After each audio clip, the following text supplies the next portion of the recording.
last summer. The Trump administration is cutting a $12 million grant to UC Davis, calling it too, quote, woke, end quote, and tied to a DEI and green agenda. The school was one of 7 to lose funding under the new policy. UC Davis says it may appeal or take legal action. And Black Chicago Mayor Brandon Johnson has named Michael McMurray as the new aviation commissioner. He replaces Jamie Rhee, who stepped down in February. McMurray, who was Black, previously served under Mayor Daley and currently works at White & Company. Get BIN News now on demand 24/7 on the iHeartRadio app.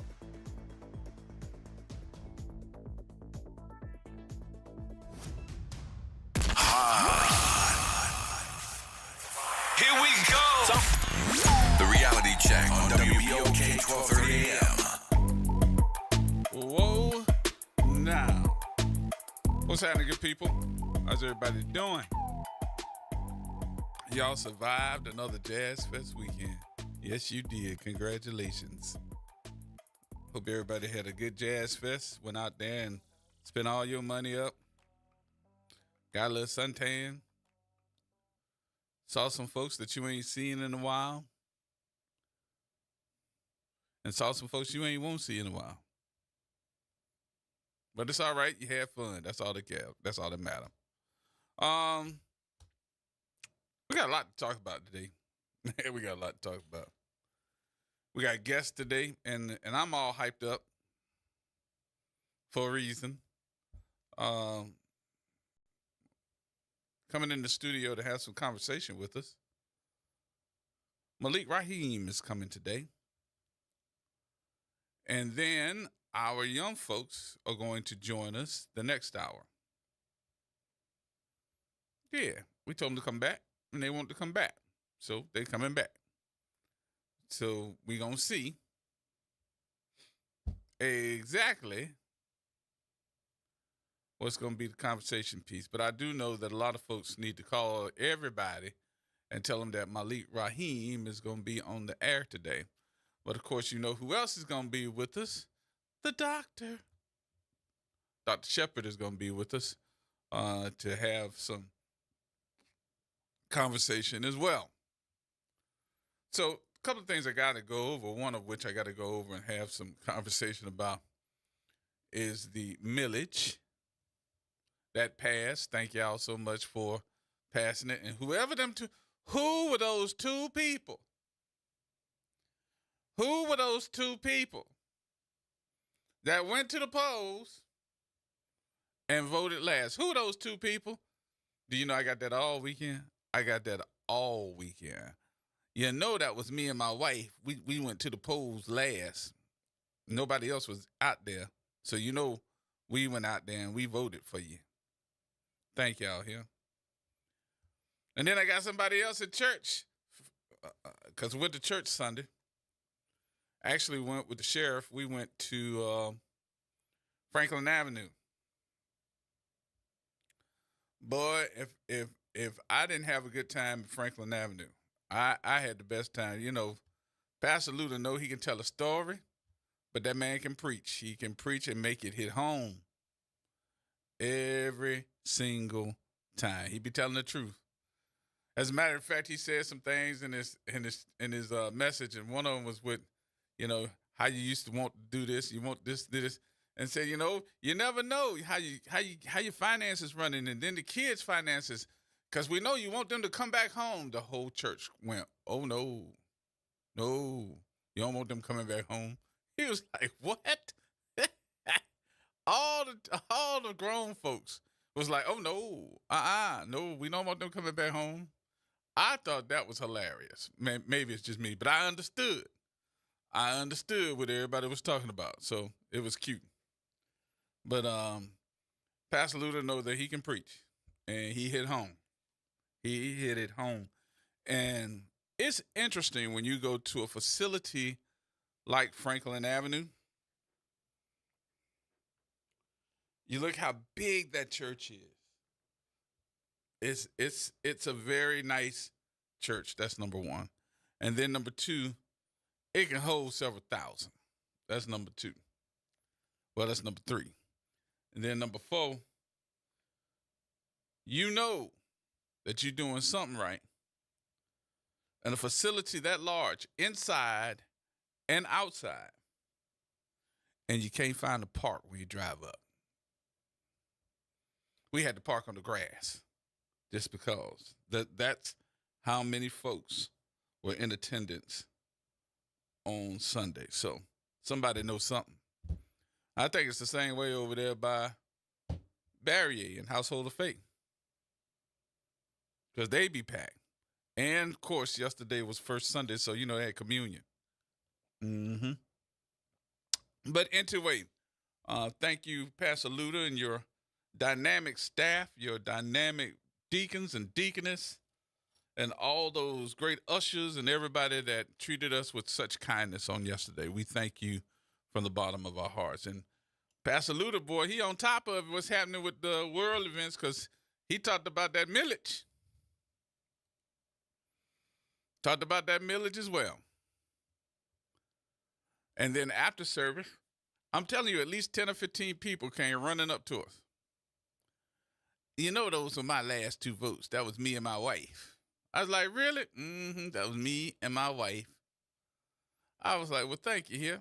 Then somebody else came up to you. You know, I forgot to vote, and I was getting ready to go home, and I turned around and went back to the polls because I needed to make sure that y'all got that cast of a vote. 2 folks. That's just to let you know that voting does count. Voting does count. So we'll break that down. Start looking at who did vote and who didn't. Why they didn't and why they did. I think there's a lot of misinformation out there.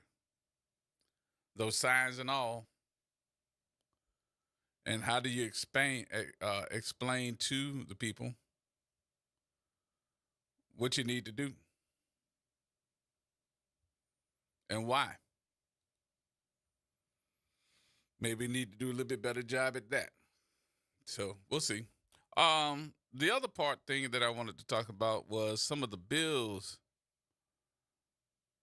are coming out of Baton Rouge. Y'all, it's scary. Now, I know it's not all up in your face. I know ain't nobody telling you and calling you up and telling you. But we're going to talk about it today. Because some of that stuff that's coming out of Baton Rouge is ridiculous. And the other one is some of those things that are being introduced in Baton Rouge are coming right out of New Orleans. And let me be the first to say this. Maybe somebody will catch on what I'm saying without me having to say it. I like it when somebody else take the hit other than me. I'll just put it to you this way. Just because. Now, let me put it another way. Skinned folk don't necessarily make it your kinfolk. Or we can say it backwards.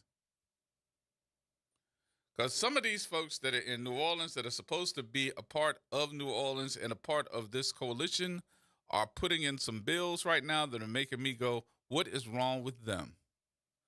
And who paid you? Why are you doing it? One of them might be on your city council. Oh, I'll leave it at that right now anyway. Kim? Hey, Gerard, how you doing? Good, buddy. How you doing? I'm doing great. I want to make a comment about the millage. Mm-hmm. My daughter, Saturday was her first time voting ever. She just turned 18. She kept forgetting to go vote, and I kept reminding her how important it is to go vote. Mm-hmm. And she's 18, so she's into the teenage stuff.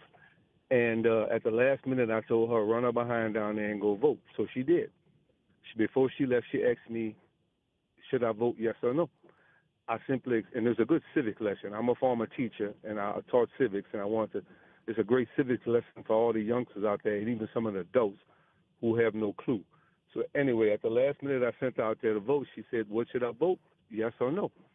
So I didn't tell her. I tell her I'm gonna never tell you how to vote. I'm just gonna tell you about the millage, the pros and the cons. Mm-hmm. I told her why it was important that she vote for the millage because my wife and I did vote yes. So I said, "Will you make up your mind, yes or no?" So she went down there and said, "I'm gonna vote yes too." Last minute, woke up the next morning, saw that thing pass by like 1 or 2 votes. Mm-hmm. And I told her, you see the importance of voting. I said, a lot of people tell you all the time, voting doesn't count, my vote doesn't count. I said, just think if you and one of your friends had not gone and voted, what would have happened? Yep. So that's a great lesson for youngsters or first-time voters or people who think their vote don't count. Let me It tell you does something. count. I thought at one point that it was just going to pass by several hundred votes. I did. And then I saw it tighten up. And then the last minute, I hate when they make you wait and wait and wait and wait and wait on television when they're showing the ticker. And Yeah. it keeps flashing and it keeps flashing the same thing over and over and over again. Then I saw 100%. And I looked at the numbers and I said, wait a minute. Did that thing just say 2 votes? Yeah, you got confused like me. I was like, what? I had was to like, rewind wait the a TV. minute, something wrong with this, something wrong. And then when I said, I'm going to wait for it to come back around again, I waited for it to come back around again, and it said 2 votes. I was like, boy. Yeah. It's also important to know, like I told my daughter, the misconception, how people believe anything. Yep. If you say it more than once, people believe it. That's how we got this nut in the White House. And you can't listen to all that foolishness on YouTube and Snapchat and Facebook and all that stuff because they lied. It's not the main thing is whether you're against it or not, it was not a new tax. Nope. And that's the point I kept trying to get across. It's not a day lying. If you got to lie, something's wrong. If you have to lie to get your point across, something's wrong. And I still don't understand why would they want to lie about this tax? And I think it was a hit Right. job from some higher ups that, that they'll never come forward and tell who they are. Right. But I do think that there are some other folks that are in our community that don't care and took on the Kool-Aid. They drunk the Right. Kool-Aid till it was all gone. You know how you drink Kool-Aid out of a can, out the Jim, bucket, and you get all the way down to the sugar. Yeah, the Jim Jones effect. Yep. And so that just made me go, we gonna have to do a little bit better job with some of these races coming up as well. So Yes. Well, I look, if it's a dog catcher on election, I'm voting.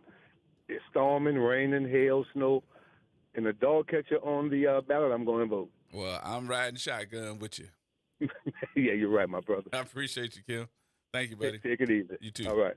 Bye. So Saturday night, I was talking to the sheriff, and I was like,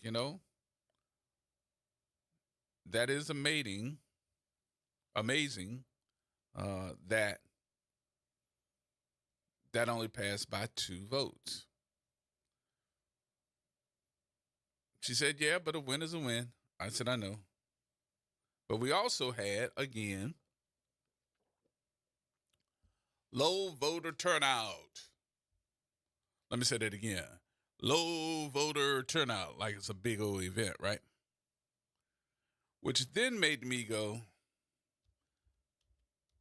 Gerard, you ought to ask the question, how many folks in the city of New Orleans went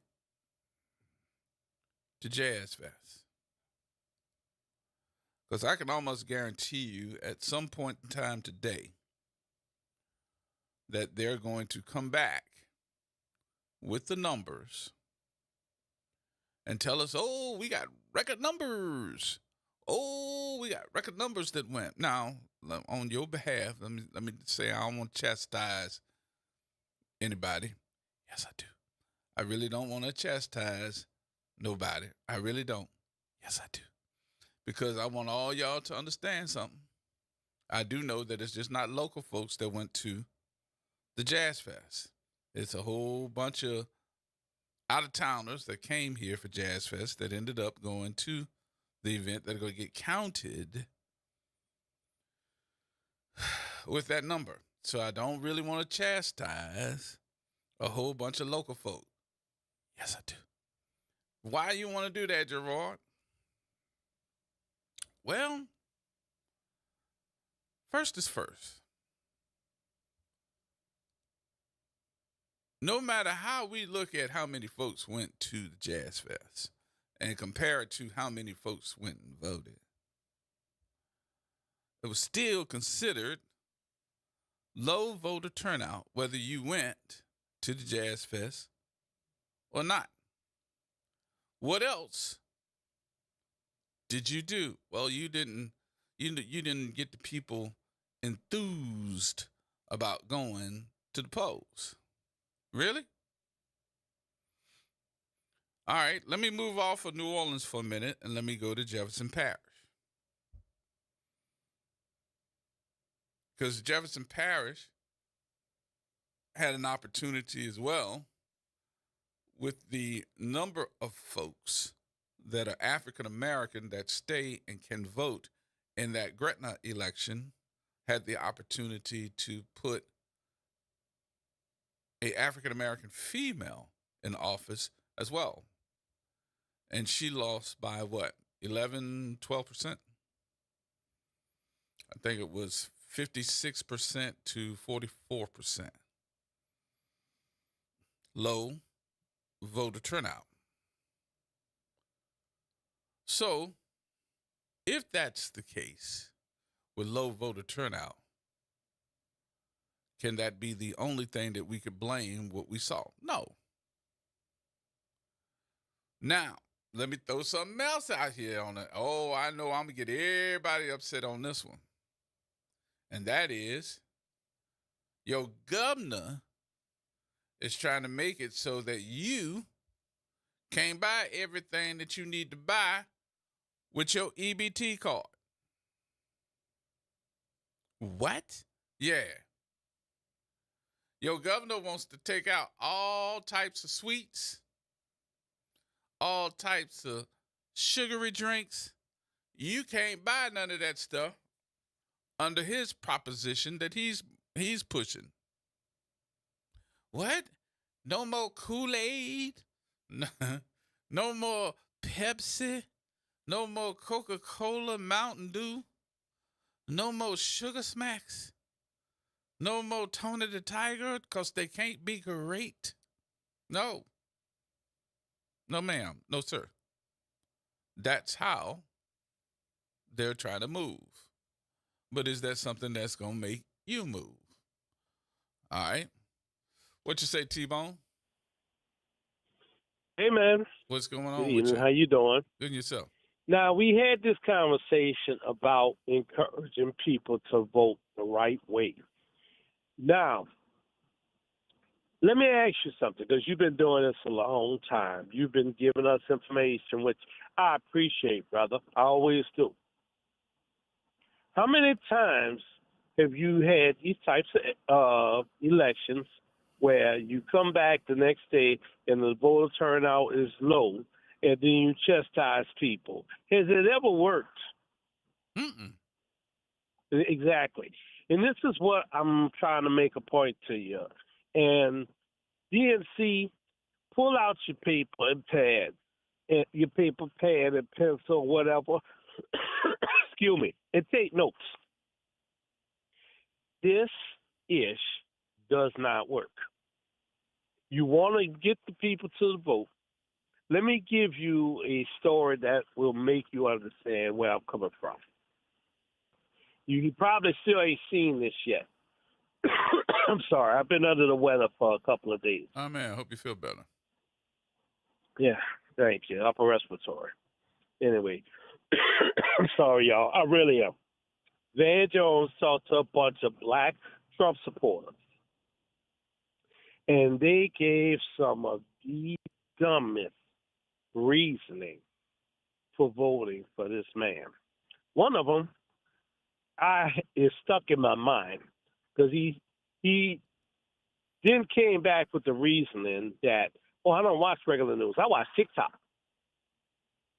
He came out with a good sounding point in the beginning. Well, what does voting for the Democrats do for me? What does it do for my children? They don't have a plan. And this is the main thing they want to say. They don't have a plan. They don't understand what they didn't understand what was at stake. Same way, majority of these voters probably didn't know what was at stake with this millage. Chastising folk who are uninformed will not make them want to go. You're going to have to make it pertinent to them. Let me say this again. It has got to be important to them to want to go vote. So, like that man, let's give an example, who said, how is this going to affect my kids? Well, now, Donald J. Trump is trying to introduce legislation to resegregate schools. That's how that affects your kids. Well, how does that affect my kids? Well, he's about to do something with the Department of Education that's going to make a lot of schools either go out of business because they're going to lose federal funding, and he's taking money away from public schools. That's how that affects your kids. See? So instead of chastising the other folk, make it pertinent to them, G. You give them the information, give the information, and have them do what they need to with it. That's my 2 bits on it. All right. Coolin'. All right? Thank you, All sir. right, bro. Talk to you later. All right. I'm still chastising. I don't care what he said. I'm still chastising. Whatever. Because I give you the information that still don't work neither, then I'm going to still chastise you. So. Don and I went to the one on Bullet Saturday. We're the only 2 people in there. I'm still chastising. And I told the lady at the table, I said, I bet if we were giving away free fans for them boots on the ground, I bet they'd be in there. More coming up, folks. Everybody hold tight.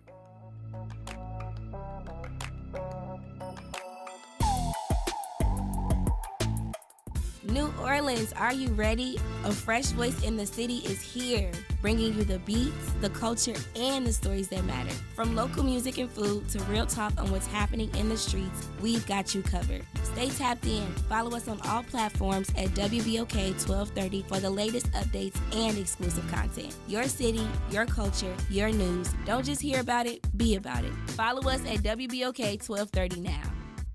Connect with NOLA Public Schools. Follow us on Instagram, Facebook, and X for the latest updates. Sign up for District Digest, our official newsletter where we share district achievements, celebrate student successes, and keep you informed about our vision of providing a high-quality education. And don't miss our school board meetings. Watch in person or live stream on YouTube. Stay informed. Stay engaged. Visit NOLAPublicSchools.com today. Again, that's NOLAPublicSchools.com. Hi, this is Cary Grant. Let's elevate every Tuesday through Thursday from 6 to 7 p.m. as we discuss the community, the country, and the world, from politics to current events and sports. We look forward to your input and continuing the quality programming on your community station, WBOK. Join us every Tuesday through Thursday, 6 to 7 p.m. on Elevated Conversations, the Arnie and Cary Show. This summer, let your child's creativity shine at Camp Art, New Orleans' most vibrant, arts-driven camp experience for kids ages 4 to 12. Hosted by Beyond the Stage, Camp Art blends visual art, theater, music, dance, and creative writing with New Orleans history and culture, plus field trips, guest artists, and camper showcases. With full-day programming before and after care and sessions starting June 9th, it's the perfect fit for working parents. Fun, enriching, unforgettable. Register now at BeyondTheStageLLC.com/campart and follow us on social media at Beyond the Stage LLC. Making a difference in the community. WBOK 1230 AM. Here we go. The reality check on WBOK 1230 AM. All right, folks, welcome back. Welcome back. Cedric, thanks for holding. How you doing, buddy? Hey, man, how are you? Good, and yourself? I'm good. I want to put a clarion call out to our listeners. For whoever may know, but you can't say it publicly, but you can get in touch with me, Shedrick Roy. I'd like to know if anybody can find out who supported this vote against this millage campaign, as well as then who supported vote for it. We got to start following the dollars.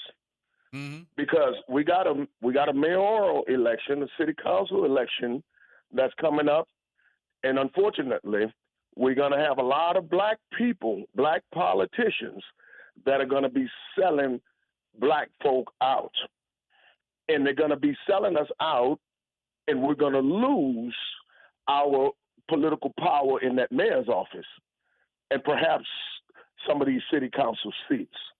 I can't believe that Willie Gable got in this. You know what, man? It's a darn shame that. And they're going to tell me that it's not him, that it's the alliance. But your name on it. You the president. Your name on it. You can't tell me it's the ministerial alliance. And it says on every writing that I saw, every article, every thing, even the New Orleans Agenda with Vincent Sylvain's article, they put it out there. It is Willie Gable underneath the ministerial alliance. And this woman, I'm talking about the sheriff, sat in his church 3 weeks ago on the front row, and he didn't say jack about what he was going to do about it. If you had a problem with it, why didn't you discuss it with her? She is the most, the criminal sheriff, Miss Susan Hudson, is the most easiest person to communicate with. She reminds me of Congressman Troy Carter. Mm-hmm. They listen. Even if you're angry at them, they listen. And then they will, tell you their piece or explain to you what's going on. Mm-hmm. It's a darn shame. And we wonder why people don't go to church is because some of these ministers standing in the pulpit are not Christ-like. I could not believe that he did that. I could not believe that man. Well, you're not saying it. WBOK is not saying it. But this is the season where God is going to expose everybody, including these black politicians, black organizations, black individuals who are selling us out. And we need to watch campaign financing checks that are going to black organizations and black people in this upcoming election. And you and I both, Gerard, got a female stalker that called us everything but the child of God. But it's all right, because I'm not afraid of no female. I respect them. What we got? But I'm not afraid of them. Wait a minute. What we got? I missed that one. I'm sorry. Say that again. I said you and I both have a female stalker that's anti-Gerard and that's anti-Shepard, and that's cool. We do? And I respect all people, and I respect women.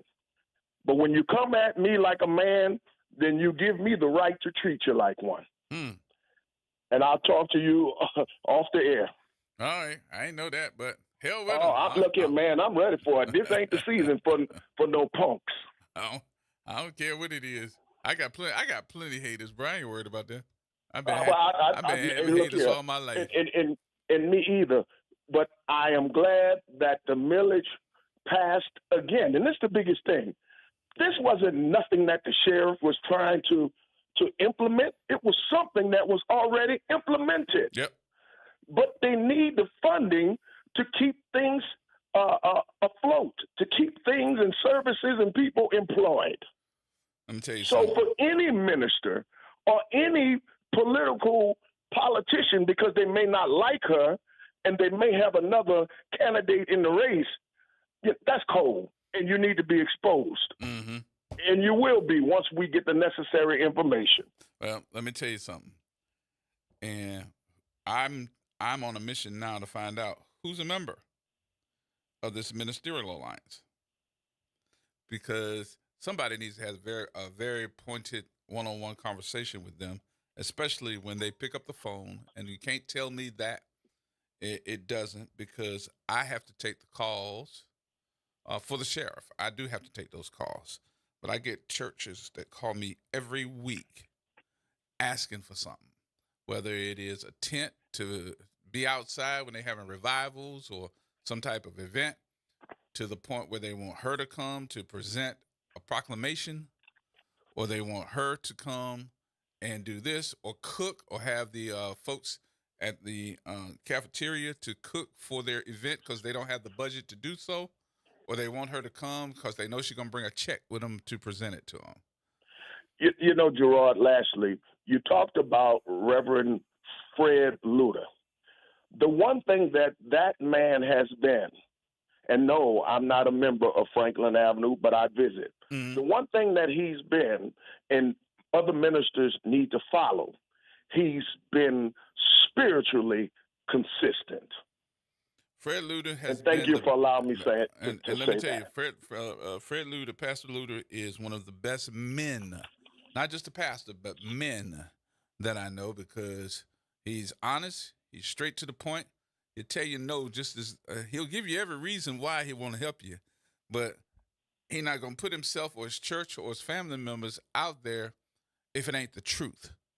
And I know that anytime anybody bring up Fred Luter's name, it's the truth, because that's what he stands for. And it's honor involved with it. Absolutely. And also, Gerard, Minister Willie Muhammad, yes, sir, from the local mosque. Mm-hmm. Another honorable man who's a preacher, who's a minister. Yep. Pastor Michael Matthews, who's teaching kids how to use paint guns, nail guns instead of shotguns. These are honorable ministers. These are some of the ministers that the city council president or whomever need to put funding behind so that we can stop the beef before it becomes grief. Right. Another initiative by the Nation of Islam here in the city of New Orleans. Mm-hmm. The Peacekeepers. Hey, man, thank you, man. All right, Cedric. Thank you, brother. Bye-bye. All right, so this weekend, and I don't want this to sound like no revenge type of issue, because I'm not that person. I'm not going to try to be that person. I've known Pastor Gable for a long period of time. He does have the right to disagree. But when I listen to the reasoning for disagreeing, I'm like, man, you are in that number for misinformation, and you aren't trying to hear it any other way. That misinformation, man, to me, in some instances, is almost like that's the truth when it's not. That's what it looks like. It looks like historically that these folks have found a way to make you think that this is the truth and this is the way that it's supposed to be, and it's a new tax. They even put signs out. No new taxes. Vote no. And the same thing that they had on the ad that Willie Gable had his name on. No new taxes. So that just lets me know that, reading is fundamental. It really is. Because evidently you read wrong. And honestly, to tell you the truth, it don't matter to me that you're a pastor. I'm not disrespecting you. I'm just telling you the truth. Because you tell me. And I leave it there. I'll leave it there.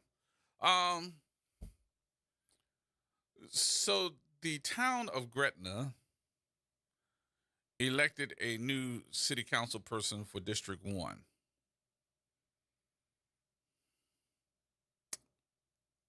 And I was a little bit disappointed that Miss Manuel only showed a 44% run for her race.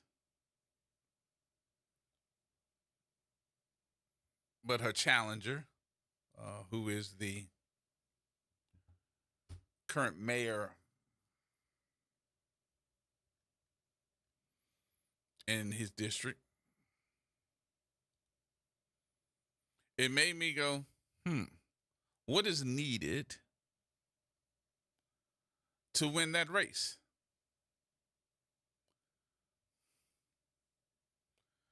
So I made it a point to go back and look at some of these races and look at these issues and give you the numbers and break it down. So 25,428 people out of a city that has what, 300,000 folks voted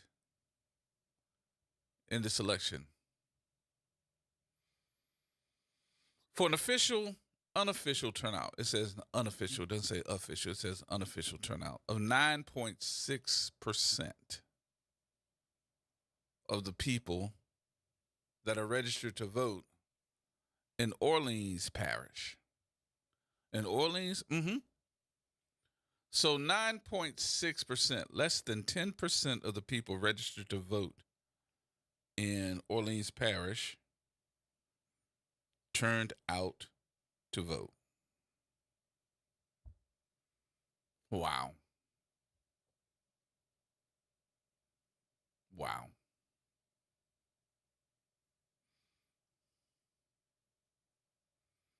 But the Lake Vista crime prevention folks, with their $220 parcel fee, they turned out. No, they didn't. 19% they did. They won with 80%. Now, for law enforcement district with the 2.46 mils, 25,428 people turned out for that. Those that voted yes, 12,715. Those that voted no, 12,713. This won by 2 votes. That's why you were hearing more folks saying, ooh, every vote count, don't it? And it does. Every vote counts. So as I look at the statistics of Orleans Parish,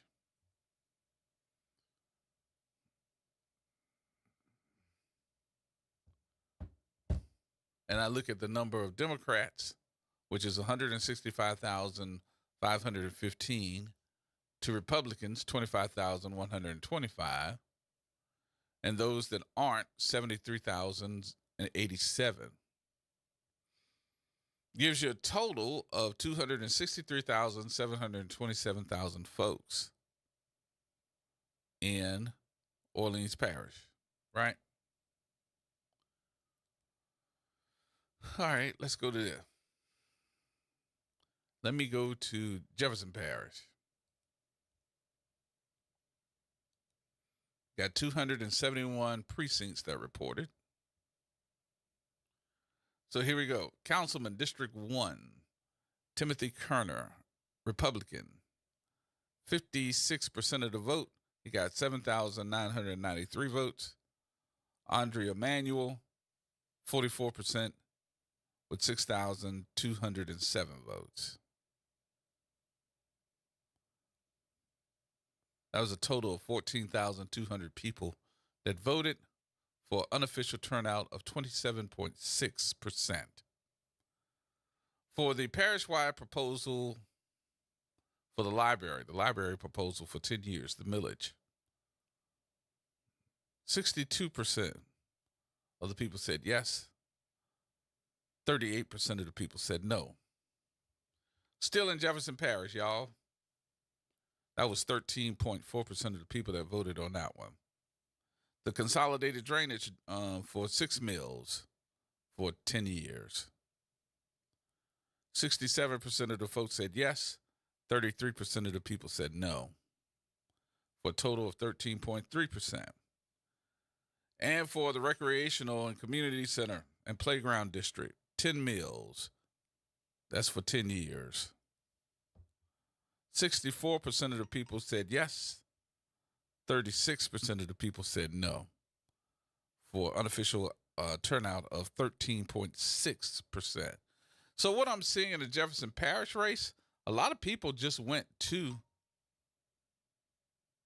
probably Gretna's race to vote for this Gretna District 1 person, their representative, and didn't vote for the remainder, for those, I guess, for the mills. They didn't vote for anything else except for the council race. Wow.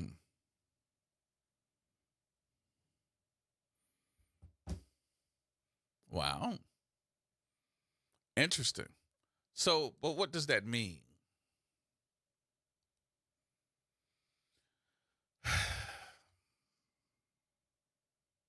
I do think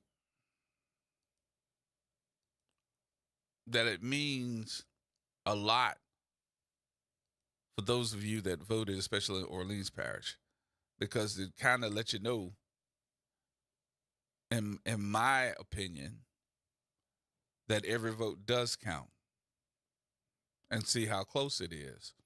Imagine if 2 or 3 people didn't vote. Not 200, not 250, but 2 people or 3 didn't vote. If 2 people didn't vote, it would be tied. If 3 people didn't vote, it would have been a victory for those that said no.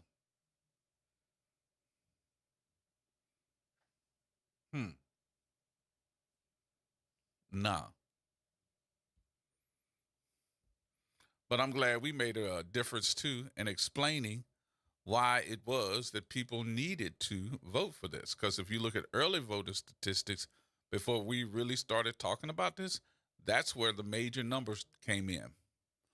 The major numbers started coming in early during early voting. So if I go to early voting numbers and pull them up for the law enforcement district, it shows that 49% of the people that voted yes. But 51% of the folks early voted and said no. So if your numbers for yes were 3,922, the votes for no was 4,151, which gave you a total of 8,073 people that early voted for the whole selection, yea or nay. So until it was really starting to be explained, early voting was going to be an indicator, and then the people that voted yes, those numbers had to catch up. Not mustard. They had to catch up. And there you go. All right, so now you know. Now, the precinct results, we're going to have to break those down. And maybe you need to call me up and tell me what precinct you in so that we can figure out how we look at those precinct numbers. Because a lot of folks told me over the weekend, when I saw a couple of folks, they all told me the same thing, that they went to vote, and when they got to their precinct to vote, wasn't nobody there.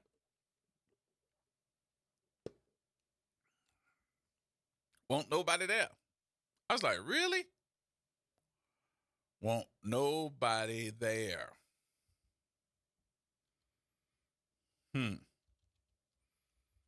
So what did that mean? Everybody went to Jazz Fest?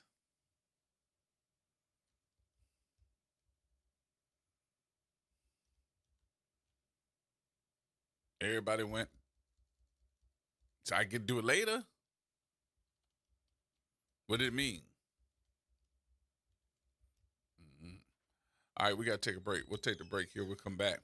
We'll have some more conversation for you in just a minute. And join me in just a minute. We'll be talking to her because she in the building. Dr. Shepard is here. We'll talk to her next, right here on WBOK.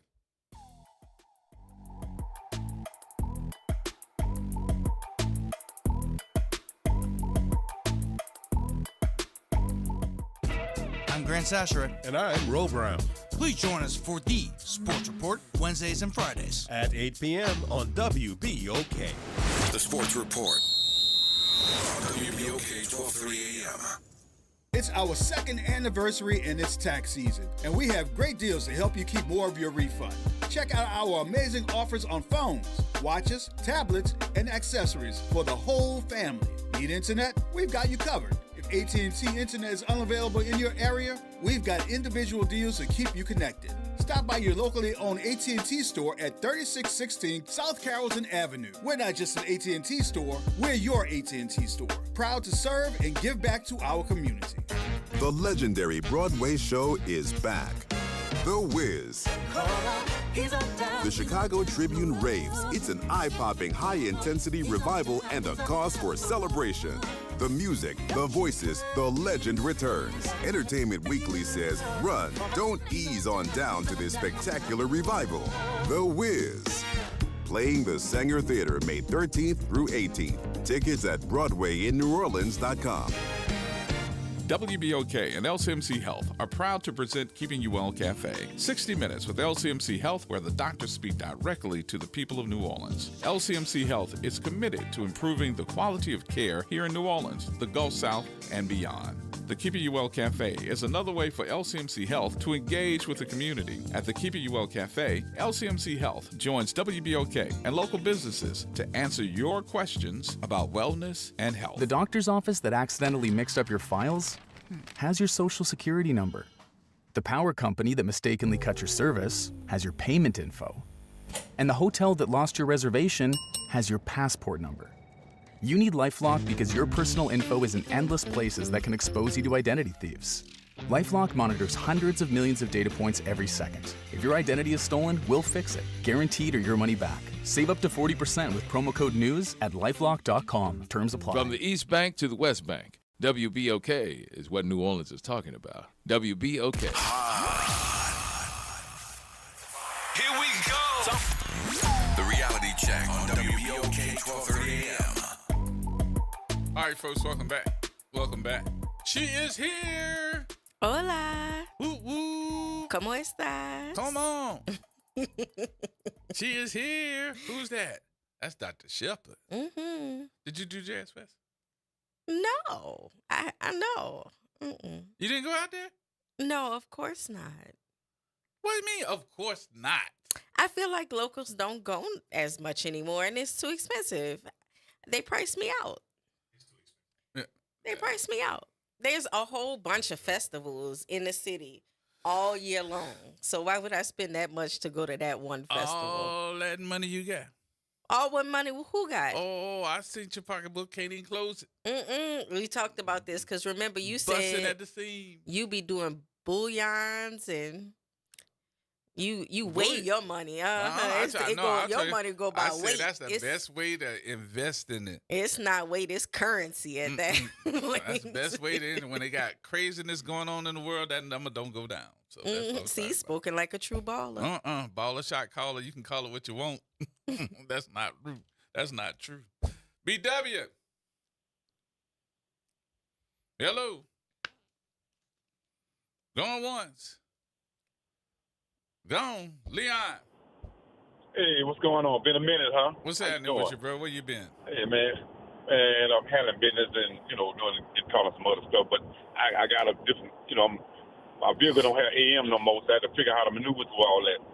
My comrade, Aaron, had showed me what to do, but now I think I figured it out. Because now I can be on the radio station and still be using my phone at the same time. So now I don't have AM on. Y'all need to put AM back on in some of these vehicles. Yes, indeed. Now, let me say what I'm going to say. Tim, let's talk about that candidate that won. Gerard, I fought hard on my own, expose them. It was that news story that Fox 8 had done about the housing, about the man who wanted to build the apartment complex that would fit several people's needs. And at the end of the day, he went down there. He from a whole different area. Never lived in a railroad, and then went down there and advocated against it. And it finally came out. The elephant was in the room about the house. They didn't want housing vouchers in the place. You can't be no racist in that. Okay, and then I started exposing because he did early voting. Well, they did early voting, right? And he was at the library on Manhattan. And I spoke to this man, and this man did not say nothing back to me. And all I said, look here, tell your boy, tell him he don't like speaking to us, I guess. And he come on my thread and say, I never was at no Manhattan Library. I said, I got a photo of you. And I didn't like it because he called me a lie. That he wasn't there. He was at the Manhattan Library. It wasn't no issue, Gerard. Why lie?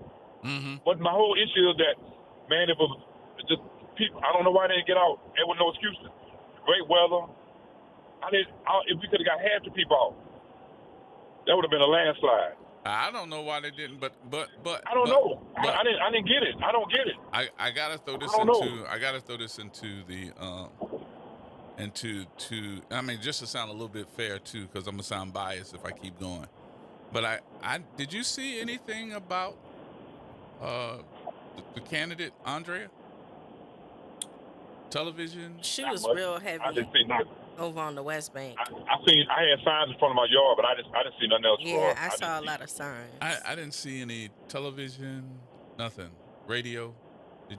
I know they know how to reach out to her. I tried to reach out to her because I heard some underhanded stuff that was going on. Now, in her defense, I'm not gonna start nothing now. Yeah, I'm serious. I got you. But in her defense, she did want to come on this radio station. Yeah, but I'm talking about I heard some underhand stuff going on with her people that was in her house, that was so-called representing her. You never got to watch who you got representing you, and it's some same last name. I'm gonna wait to see them. Once I front them, then I'm gonna let everybody know. I got you. It's underhanded what they did to the system. Well, make sure you call us back and tell us what you find out. I'm sure I am. It's underhanded what they did. Yeah. They say they for, but they really was under the table by going against them. Yeah, I heard some of that too. All paid for by Tim Turner. It's so sad. Yeah, I heard a little bit of it, but it was one of those things that I went like, what? Because that supposedly they did not support her at the beginning. But look here, I hope she run again because I hope she run again. She seems to be very smart. Yeah, I hope she run again. I think what was the ex-mayor for Houston? He passed on. What was his name? Sylvester Turner. You look at him. They had lied on him. He ran for mayor a long time ago, and they lied on him. And then he ran for Senate. He won that. Then the second go around, he ran for mayor. He won by a landslide. So I'm just saying, you never give up on your dreams. I think she'll be a viable candidate. It was going to be kind of hard for her, though, right? Because she ran against two Republicans, and the first time around, she split them.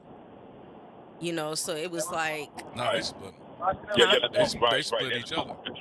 That's what I'm saying. What I'm saying is they split. Yeah, they split each other, and she came right up the middle. So, but she came up the middle and ended up being the number one. Right, but because it was a runoff, then all of the Republicans came out for the Republican. Yeah, and less people were going to come out for the Democrat because it wasn't attached to the vote no on all four things. So it's like it's a special day you got to come out again. So that gets people, because a lot of folks don't know exactly when. And then also she had to run against the combined amount of Republicans. So the combined amount of Republicans had nothing to do with it. Let me tell you why. Okay, tell me why. Because you got just as many Democrats than Jefferson Parish.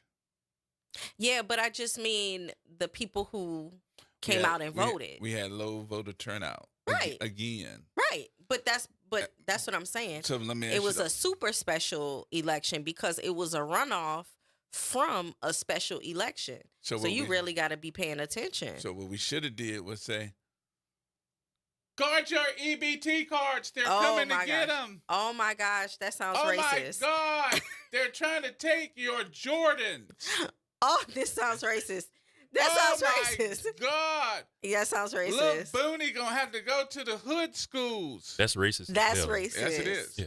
That's racist. And your point? Tell me it wouldn't work. They throw misinformation. Well, I'm going to go back. Oh, my God. Your EBT card has 0 on it. Oh, my gosh. I'm going to go back. Oh, my God. To discuss when Frankie Beverly passed. They are taking all the bonnets. And Treese called. And she said, in order to get people to come out to vote, you got to do what they like.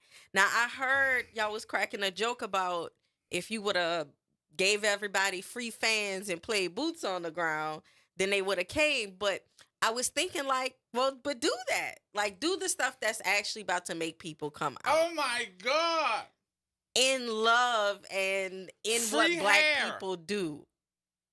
I'm about to walk out. Free hair. I just let you Hold on, know. let me get somebody to say it. I'm about to cut your mic off. Ding Thank dong, you. dong, dong, ding dong. Thank you. Hair.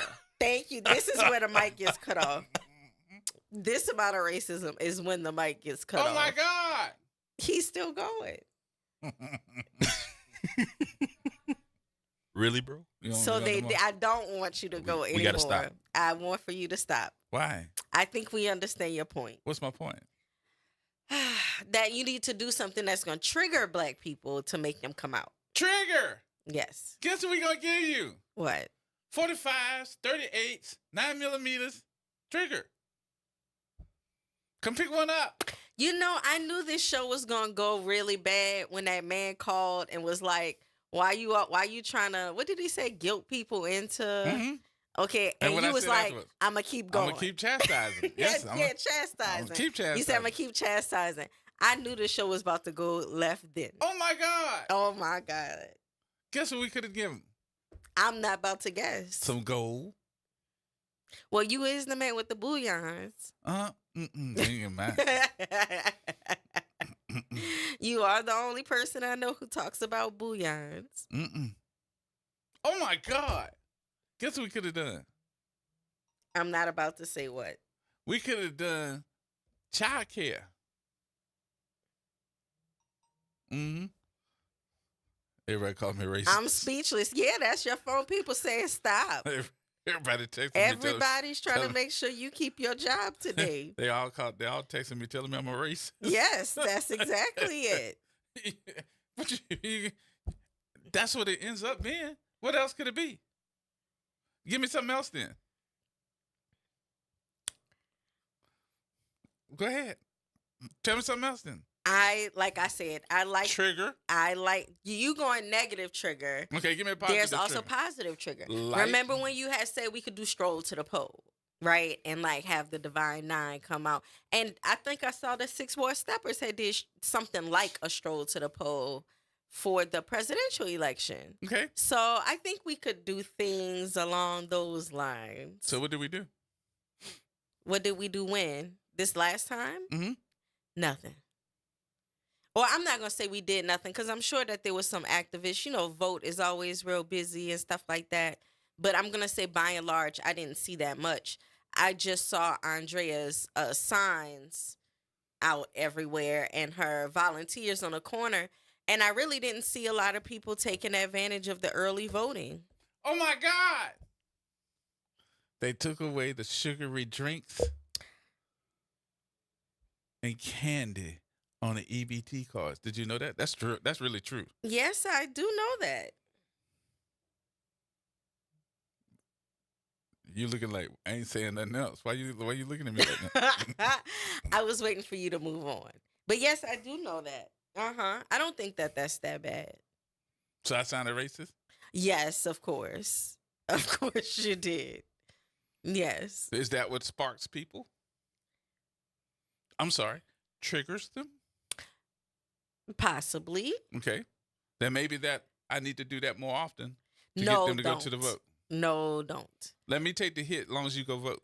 Maybe the trigger could be positive triggers. Evidently it don't work. Is what I'm saying. Evidently it don't work. Well, we didn't see the positive triggers. When the last time you saw a positive trigger? Like I said, I saw when the 6 Ward Steppers had a whole bunch of people out at the polls. Where? When was that? That was for the presidential election. Okay. And who won? Yeah, but they can't in one ward do it alone. We need what I'm saying is we I'm need talking about more collectively. massive, collective things like that. That's what I'm saying. Okay. Thank you. Oh, commercial break couldn't come quick enough. All right, y'all. News is next. Everybody hold tight.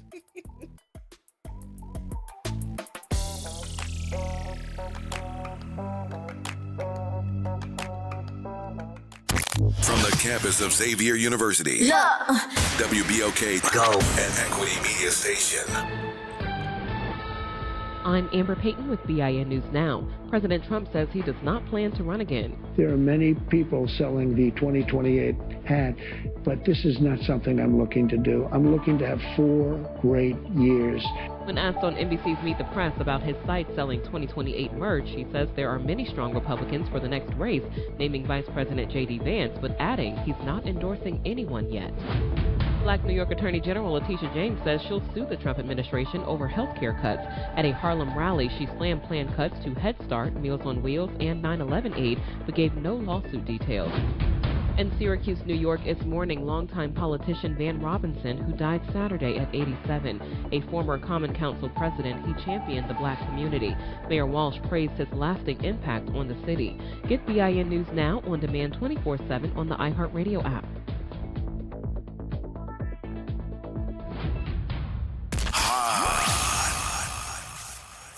Here we go.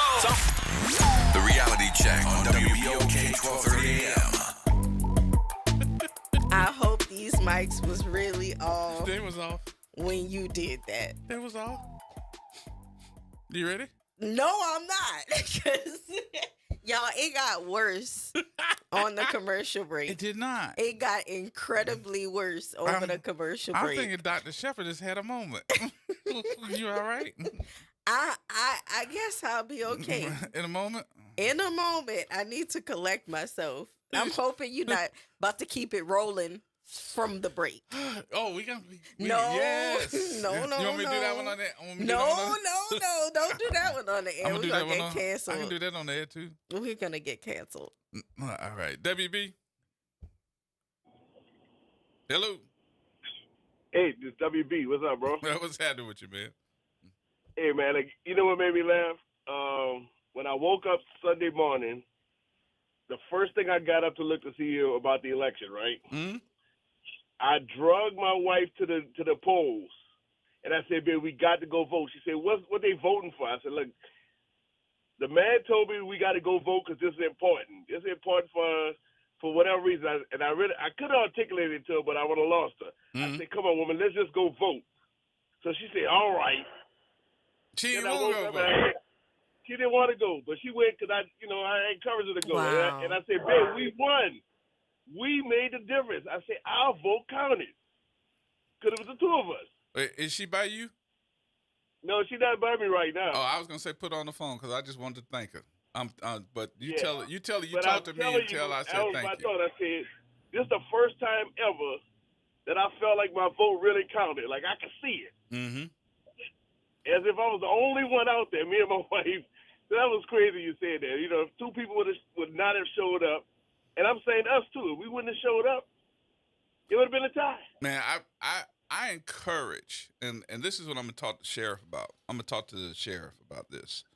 I'm going to encourage the sheriff to give me some dates that we can do public tours of the jail so that you all will see. Because, look, unless you're going in there to be a resident, which I hope that don't happen to nobody, you have no idea the stuff that happens on the other side of them walls. And right. For some folks, I can sit here and tell you everything, but you're not getting it. It's going in one ear and going out the other. But if you see it for yourself and start understanding what goes into an inmate's residency at that place, you know, you'll get a better picture of it. From what it used to be to what it is now is a whole nother story. Well, put it like this. In my line of work, being a licensed therapist and being, part of law enforcement in the past, Mm-hmm. I've had a lot of people in and out of jail call me to help them get out of jail, whatever. So for lack of actually being behind bars, I know more than I need to know, right? Yeah. But check this out. This is the thing that really made me go, because I bought the conversation that if we didn't pass this millage, the state taking over, privatizing things, and then having 80% mandates of, occupancy. Yep. Man, that is damn scary. Yep. That is scary. That's scary. And I know it sounds like a far-fetched narrative, but I know it's not. It's not. Because I know the administration in Baton Rouge, the kind of things that they're doing, and it's happening in other states. So it's too easy for it to happen here because there's already a model. There's already a playbook for this. Right. So that's what kind of encouraged me. I said, I'm going to vote no matter what. And so me and wifey made a difference. So y'all can thank us. Hey, man. Later. Them 2 votes, we appreciate you. Thank you, bro. Appreciate you. All right, bro. That's amazing. I wrote WBOK Voters Matter. You know. You had to get some T-shirts. They matter. Yes.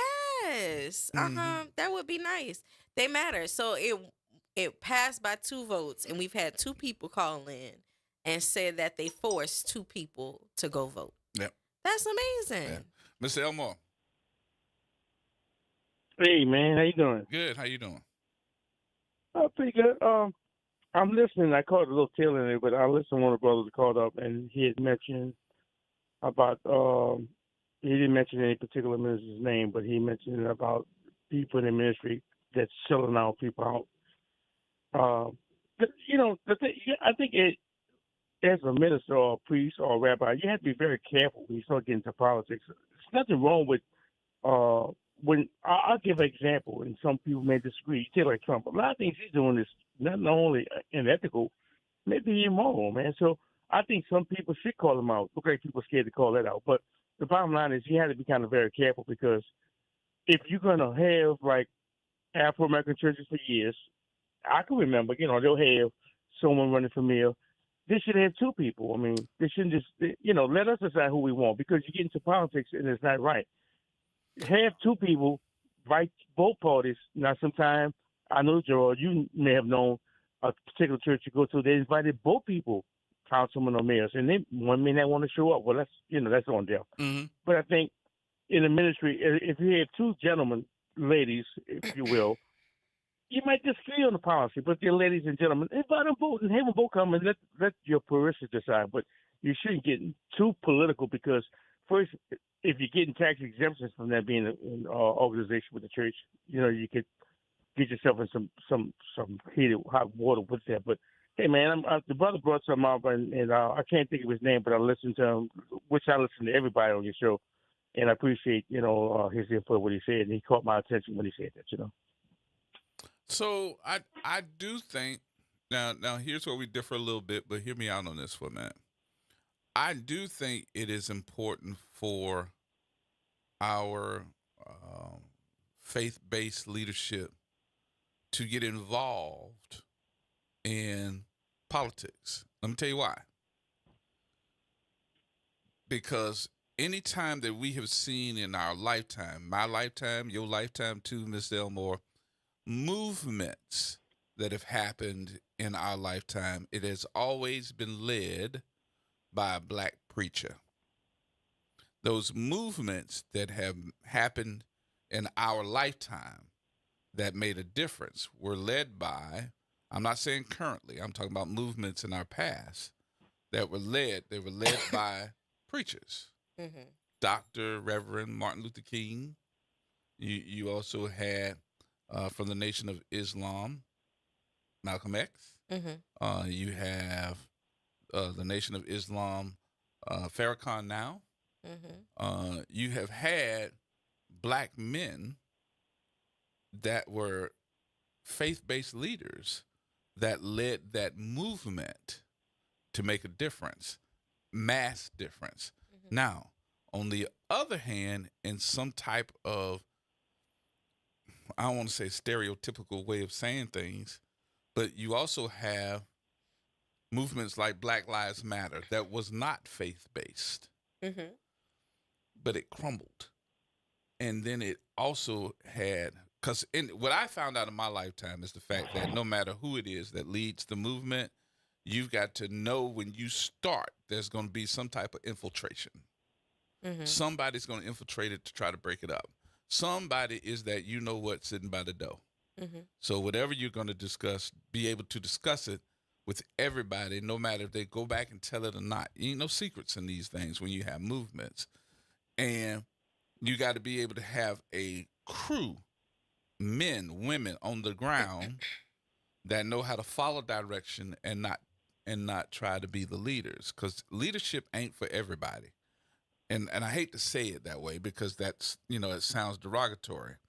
But what I am saying is leadership has got to be those folks that have the calm, cool heads that know how to lead and have a game plan, instead of those that just want to burn the whole building down.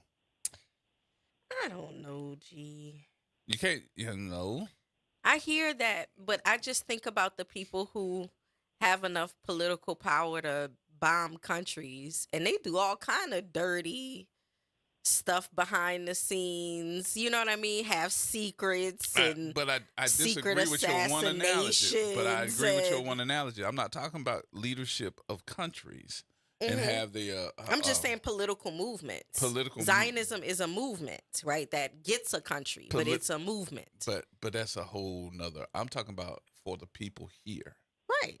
I'm just thinking about, okay, we're talking smaller scale. Well, what can you show me on a bigger scale? And if I'm thinking on a larger scale about effective political movements, then the people who I know who have the ability to do whatever they want to politically are people who move a little dirty and underhanded and have lots of secrets. That are usually dictators.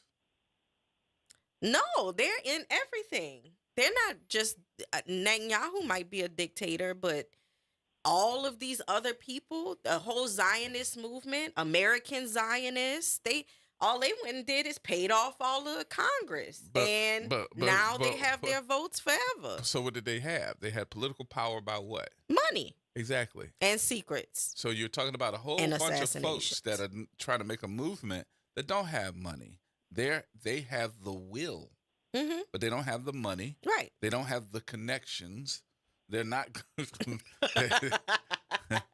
They don't have no bombs. Okay.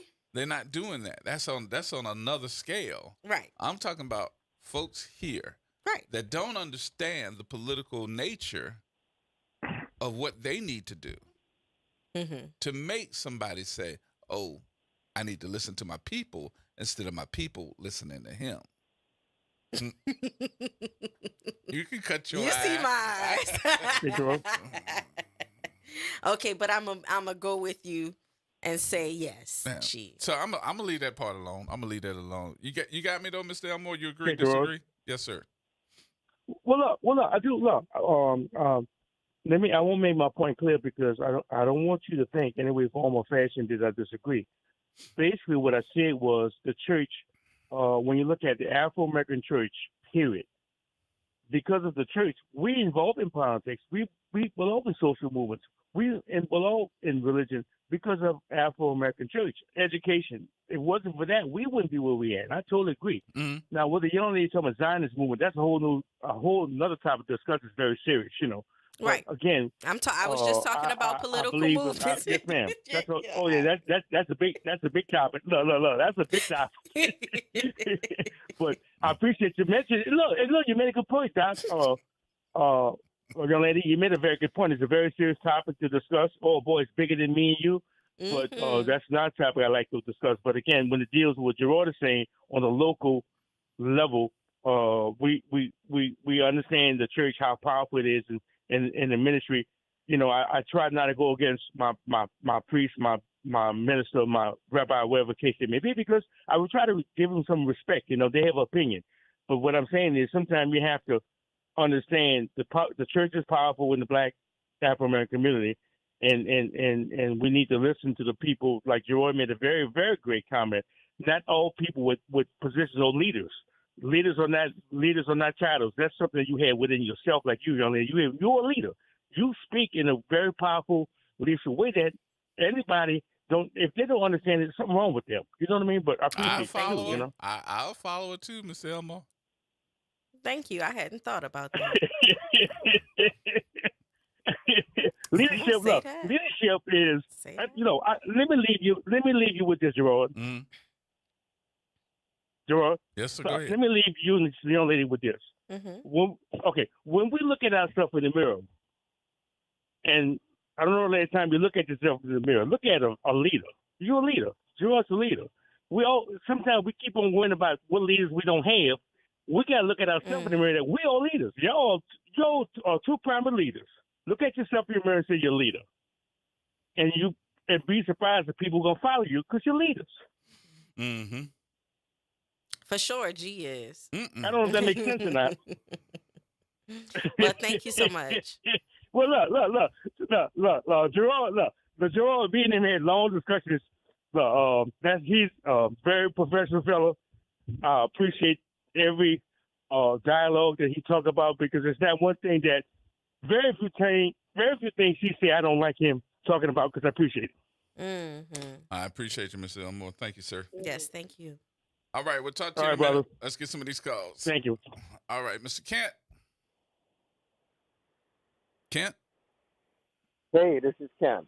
Hey, what you say? Hey, Gerard, thank you for rolling out the information, particularly the statistics. Those are very, very important for people to understand. People are voter fatigue right now. They don't feel their vote matters.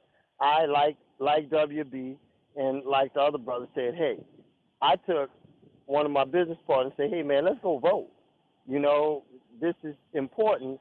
I think the budget that I saw, because I was just Googling it while I was driving, so I couldn't see well, it was $35 million. $13 million out of that anticipated expenditure, that's almost half. Yep. You know what I mean? That's about 44% or so, give or take a few, just off the top of my head. So, you know, and a lot of people were saying, well, the sheriff gets lots of money. I said, you really don't understand. I said, that money's got to come out of the general fund of the city at this point.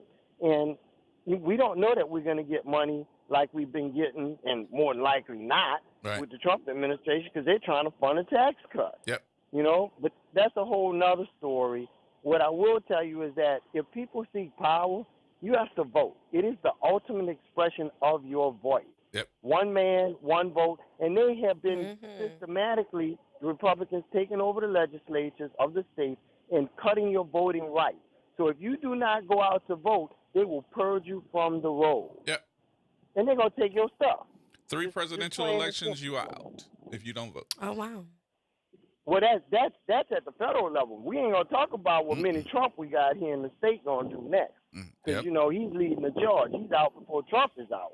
So my real question at this point is, who are we electing to these offices? And, yes, you're right, the clergy is important because they have a following. They have a built-in audience of people that will listen to them to say, hey, listen to what the candidates have to say.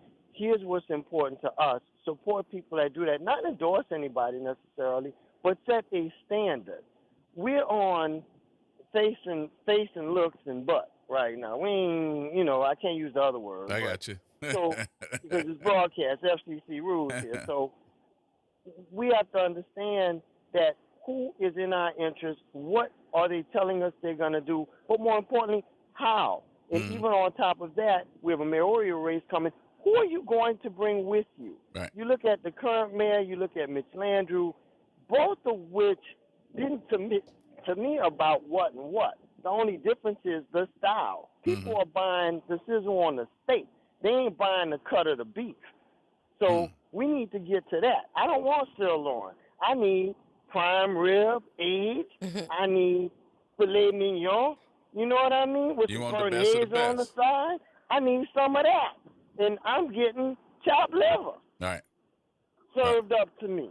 So when people are talking about what issues are important to them, if they're quality of life issues, picking up my trash, cutting my grass, making sure I can get down my streets, whether they be state highways like Chef or Gentilly Boulevard or other things where you have to coordinate with the state, I need somebody that understands who to call, but more importantly, who they're going to bring with them to be about fixing these things so my life is better on a daily basis. I need not a politician who's going to sell me stories.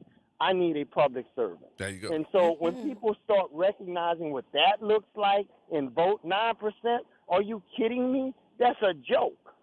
People want to be heard. Guess what? If you go in New Orleans East and you amplify from 9% in the next election to 50%, guess what's going to happen? Folks going to start listening to what you got to say. We wouldn't have many Trump if of the 800,000 African-American voters in this state, 50% would have turned out our governor would have been a well-heeled Sean Wilson, who was a true public servant, who had experience, who would be guiding the state in a different direction. There you go. With that said, I am off the soapbox, folks. Thank you. I listened to the program.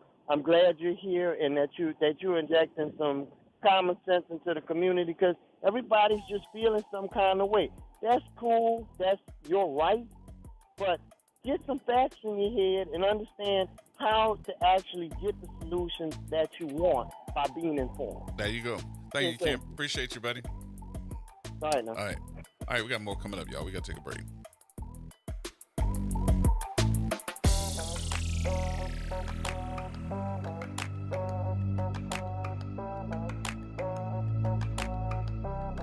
This is the Bloomberg Black Business Beat.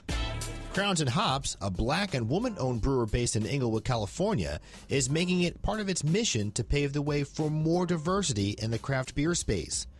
Benny Ashburn is co-founder of Crowns and Hops. She says one of her goals is to help redefine what diversity means in the beer business. When we first started 7-8 years ago and we had conversations with some of the beer associations and leaders, their best understanding of diversity was not enough white women. So it was at that point that I knew being not only the face and a trusted voice as a leader inside of craft beer would then provide more comfort to the Black females and that do drink beer and want to be a part of this community. Ashburn is helping to pave the way for more black founders in beer with the help of Samuel Adams. Crowns and Hops is the latest winner of the Brewing and Business Experience-ship from Sam Adams. I'm Bloomberg's Justin Milliner on the Black Business Beat.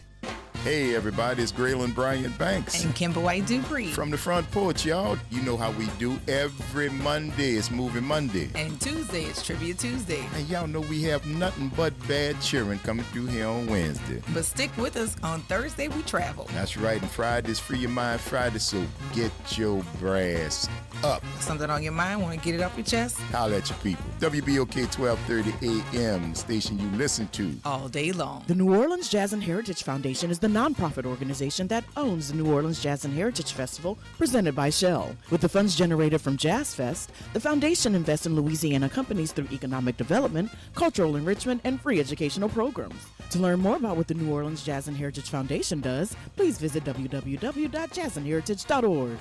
The legendary Broadway show is back. The Wiz. The Chicago Tribune raves. It's an eye-popping, high-intensity revival and a cause for celebration.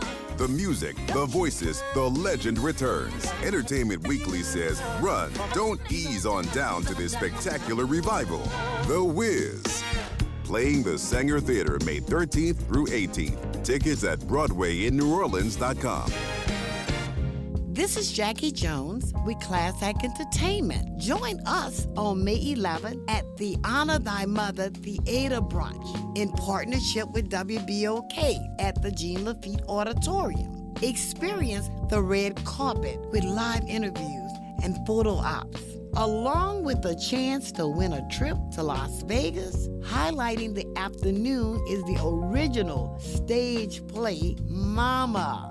The finale, live concert with Piano Man G. Get your tickets at 504-491-1179. Welcome to Liberty Bank and Trust, where your financial journey transforms communities. Since 1972, our customized banking solutions power your dreams and fuel your community growth. Every dollar you invest with us circles back to empower more people, ensuring opportunities for generations. Join us at Liberty Bank. Together, we empower possibility. Visit libertybank.net to start banking with purpose. Liberty Bank. There's freedom here. Making a difference in the community. WBOK 1230 AM. Here we go. The Reality Check on WBOK 1230 AM.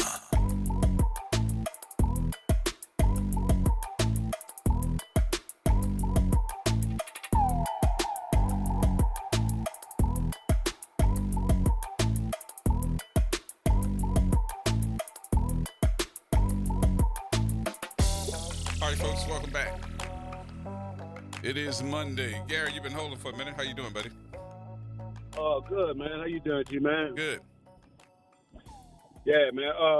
Look, last week when that thing happened with the preacher that came on there and said vote no on the new tax, I mean, I don't know how you got that twisted to say it was a new tax and not just a millage renewal, but people weren't educated, bro. So a lot of people thought that was a new tax. And I think I texted you and hit you about the sheriff coming on and clearing that up, and that little press conference she did in Treme. So all those little moves, I think, made a difference. And I walked away from the press conference at Treme with one of the signs and hung on my porch, and had several neighbors ask me, but it was that sign on your porch. So I'm gonna lay claim to those 2 votes, the 2 that got over the top. Yeah, and like I said, There's some other things I'm waiting for you to put on, but we got to talk about this mayor's race and this sheriff's race. But that military news is going to do wonders for keeping the recidivism rate low, and the program she got, the high school she have in the jail. Man, people don't know about the programs that the sheriff have on there. And like you're talking about the tour to come see what's happening in the jail. Mm-hmm. Something's got to be put out, but to the public, so they can understand the function of the sheriff department. But a lot of people think it's just locking people up, but the sheriff is doing a lot for rehabilitating people's lives. Man, I don't think people realize that enough. Yeah, I'm out of here. They don't. All right, Gary. Thank you, man. Today, one of those very special and I feel privileged days to have some conversation because Dr. Shepard said, "You got to put him on. You got to put him on. You got to put him on." I said, if you can get him, then bring him. Tell him to come on, because that's a much-needed conversation in the first place. I am honored, first of all, that you said yes and to come on and have some conversation with us because you are a phenomenal man, and I would even say not only just phenomenal, I'm trying to think of some other adjectives to put in there, though, but I would say historically, for anybody who knows any of the stuff that you have done just in your lifetime, especially from the last 20 years, but even before then, I would say that you are a great person that this city needs to honor every single day. And ladies and gentlemen, I'm gonna let you do the introduction because you are responsible for him being here on today.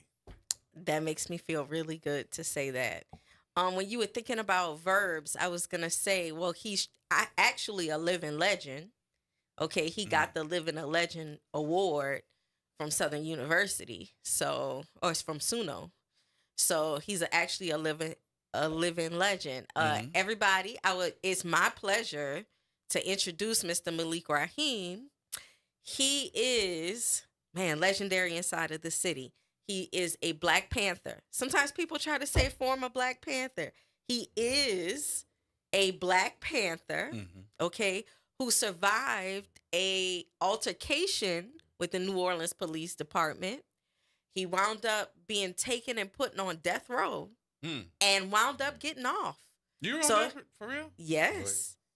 That is when I say he's lived several lives in one, that is one.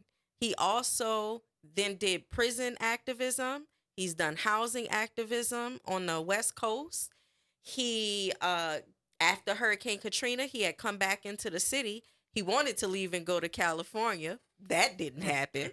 Okay. He wound up starting Common Ground, one of the most effective local organizations that help people to rebuild in the area. He spearheaded Common Ground for a number of years. He ran twice with the Green Party for political office. And now, he leads wetland coastal restoration. All right, we're going to let him talk at some point in time. Because I could keep going. I know. Well, I'll just say, we recently opened his community center on Newton Street that houses a lot of community programs. And I'm working with him because we're working on a disaster and emergency preparedness clinic out of the community center.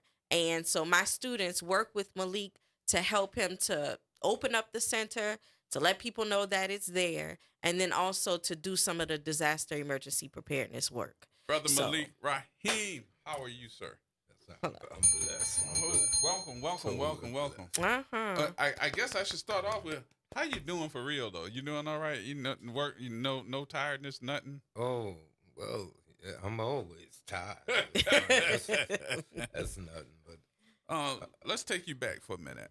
Let's talk about, and I know we can go back before Katrina, but I'll never forget. This is the time that I told you I talked to you. You didn't know who I was at that time, but I actually came over to your spot in Algiers, and I saw you walking down the street. And when you got down to a certain area, and this is going to let you know that I know what I'm talking about, someone had a camera on you, and you were talking to this thing, and you pulled back. I don't know if it was a piece of cardboard or whatever it was, but you said, you see what we dealing with here in Algiers? They killing us too. And it was a Black man and to try to save, I guess, who he was and respect, you put that piece of carotid board or whatever that was on top of him because he was just laying there in the street. But it wasn't in the street. It was in a driveway. It was in driveway, right? Of the Arthur Mundy Multi-Service Center. I mean, it's right there by the center, right? You know, and this was a man that was killed maybe the Wednesday after Katrina, and they stayed there just about a week. And I didn't know he was been there that long. Oh yeah, and it wasn't flooded. And there was nobody there to try to get his body, pick him up, take him to the coroner. We had to wait. And listen, there was 2 funeral homes within a mile. Yep. But they wouldn't allow nobody to pick up those bodies. That's why we put 10 over. That's what it was. We put 10 over. Yeah, until like roofing 10. Yeah. Yep. Until Bush awarded the contract to pick up the bodies. Now these were vigilantes. Yeah. That were riding around in Algiers. That were killing black folks. Yeah, but see, everybody say that wasn't true. That was true. Yeah, I mean, it couldn't have been. Yes, it was. Because I'm going to tell you, see, if it would have been, I would say they would have done something. And I'm not talking about 20 years ago. I mean, listen, we're in a worse condition now. I know I would never get no respect from this city. You don't think so? I never would get it. Because in the 20 years after Katrina, I led an organization that served over 500,000 people. Yes. Yes. And we served them in a multitude of ways. And you had black, white, brown. I had 19,000 whites to come and volunteer. They came in, yes. And almost 3,000 black and brown people. And they didn't care where they were sleeping. No. They slept on the ground. Well, you had to, if you came and volunteered with us. Right. You know, because we believe in solidarity, not charity. If you're going to come and work in this community, then you're going to live in it. You're going to go through just what the people in this community is going through. Because you are here as traumatic counselors more than anything else. How did that happen? How did you get that word out? During that time, I mean, it was just like everything was. Well, you know, it was the black media. It was the Bayview newspaper. It was Willie and Mary Radcliffe, who I'm sorry to say, when I went out to California, I didn't get the opportunity to see him. Oh, wow. That was the worst thing about it, because I just came back and I didn't get a chance to see him. And I believe in blessings, and I believe I'm not a religious person, but I'm very spiritual. And I look for the spirituality in any event. And the spirituality of Katrina was on the day before Katrina hit. That was the 50th anniversary of the murder of Emmett Till. And on that day, that hurricane deviated just enough that it didn't hit New Orleans. It hit Mississippi, Pearlington, Mississippi. So, I mean, so I look for the spirituality in certain events. When, you know, we found it common ground with $50 in a prayer. Tell me about that. Tell me what made you want to put together common ground when, I guess that's a bad question to ask. And the reason I'm saying that is because I think all of us were in a position where we started thinking, what we going to do? But you had that ability to say, this is what we going to do. Well, you see, I didn't, because I had no intent. None. My intentions, first of all, was you had no intention? No. On the 15th, if I was waiting for the 15th of September. That was the anniversary of the shootout I was in. And I was here only until then, because if Katrina would have happened on the 17th of September, I would have been back in San Francisco. Because that's where I was going. Mm-hmm. So again, you know, I had no real intentions on staying here. When it happened, I was looking at the opportunities because I was a drywall contractor. Mm-hmm. And I said, well, hey, if my house get damaged, I knew it a lot of others in the construction trade at that time. You do my roof, I do your drywall. You scratch my back, right? I scratch so yours. this is what this was my intentions. Right. That story of Katrina, and then I gotta ask too when we start talking about the Black Panther. Mm-hmm. You know, that story of Katrina though, it resonated through YouTube and all these other different medias. But I still today, Brother Malik, don't think that this city has given its appreciation. Oh, it happened. I was going to ask you, do you think it happened? No. And it's why to is the that? degree. But the world, you had a President's Award. Yeah. But you know how it was given to me? How so? Not by you, a politician. Because I'm going to tell you, when the president is in town, every elected official of that political party is present. None of them is absent because the president is in town. But they come in acting like they gonna come not for me, but they coming for the president. Right. So if the president signed an award to give me a Lifetime Achievement Award for volunteerism, it wasn't because I was in the Panther Party. And it damn sure wasn't because of the work I had done in prison or in public housing. You know, it was because of the work I did in the aftermath of Katrina that this city refused to recognize. Why do you think it's that? Because of the fact that most of them don't want to hear the truth. Most of our people don't want to hear the truth. And I'm talking about just among us in your audience. Yeah. We don't want to hear the truth. Yeah. We don't want to hear. Listen, we don't have to be in this kind of position. We're in this position because of the fact we refuse to help each other. There you go. That's the only reason. You know, I mean, listen, at one time, if you was in a church, the church was in a community and it was made up of members of that community. Now you have churches where you might not even have a member that stay in that community. Right. So again, the community is shattered. You dig? And as for the crime, and you know, and what's going on these streets, you dig? It's not because nobody want to be a criminal, but you have people that's out here that's full of rage, and they're full of rage because of the fact that they don't see nothing. You know, I mean, here you're in a land of plenty. You had 19 million tourists to visit New Orleans last year. 19 million to come in a city with less than 500,000 people. All right? Where did the money go? Nah. Where did it go?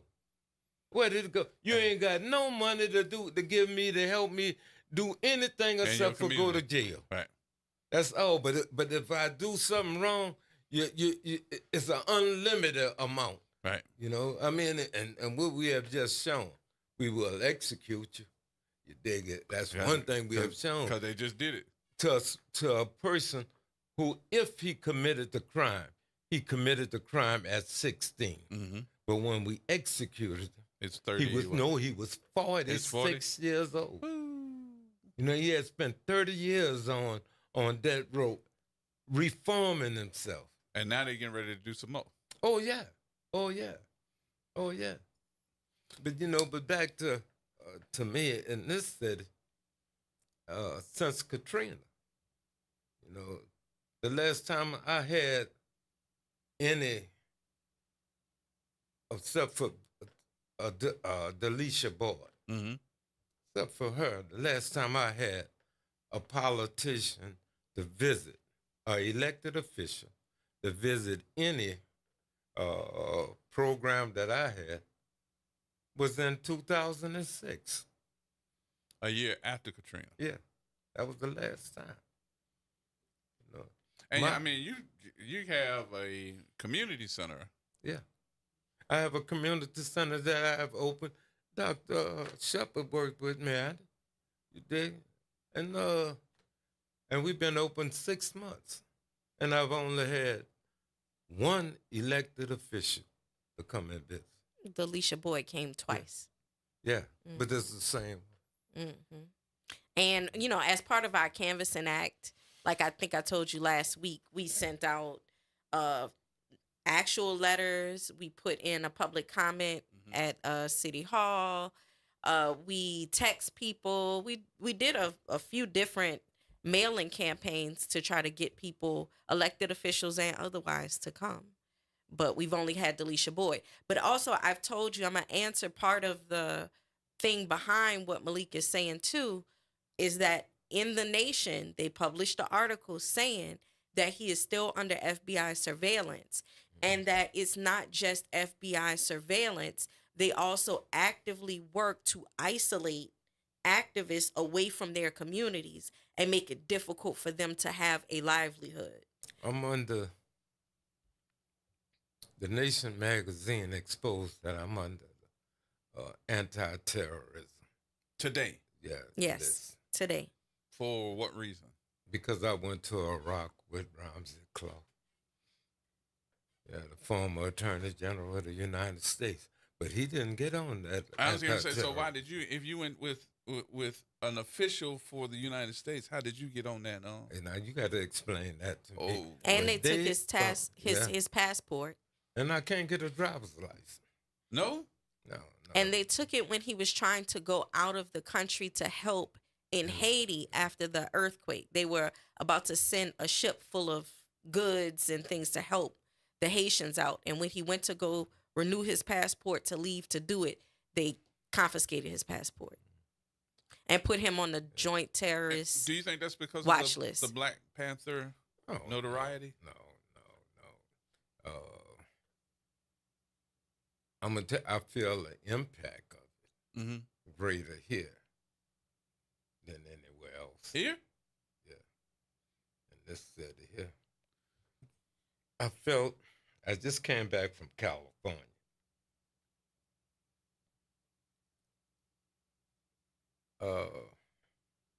If it's anything I had,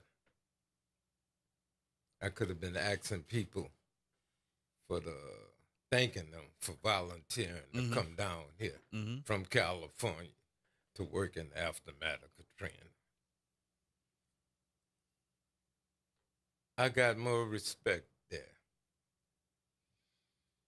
than I've ever received. That is so hard to believe after you had so much devastation here. And so many people that he helped. And so many people that respected you from California and other parts of the world that came in to help. Listen, did you know that my house is registered as a international site of conscience? Yeah, international house of sites consciousness. It's only 3 places in Louisiana that is sites of conscience. That's Leona Tate School, right? McDonald 19, the Whitney Plantation, and my house. That's it. That's it. And it's on there as Malik House. You think any politician have recognized that? I mean, and this is an organization that's in 65 nations. You know, so in 65 countries, my home is classified as a site of conscience. But in this city, I can't even get running water. Let me ask you. This is personal to you. Can I add something to what you just said? Let me ask this though. How does this make you feel about your city, knowing the goodness and everything that you've done? All the people that see it have come in, help you, help the city out. How does that make you feel personally about your city? Well, this is a city that everybody calls a city that forgot to care. Or that care forgot. But this is really a city that don't know how to care. But it's intentional. Oh, yes, indeed. Yeah. Yes, indeed. Yes, indeed. I had a local politician to tell one of my friends that he needs to leave me alone because of the fact that I'm a little bit too militant. I guess because of what I said in the aftermath of Katrina, that later proved to be true. You and the mayor said something after that too. We gotta take the break. All right, let's take the break. We'll come back. More and take some telephone calls too, y'all. Everybody hold tight.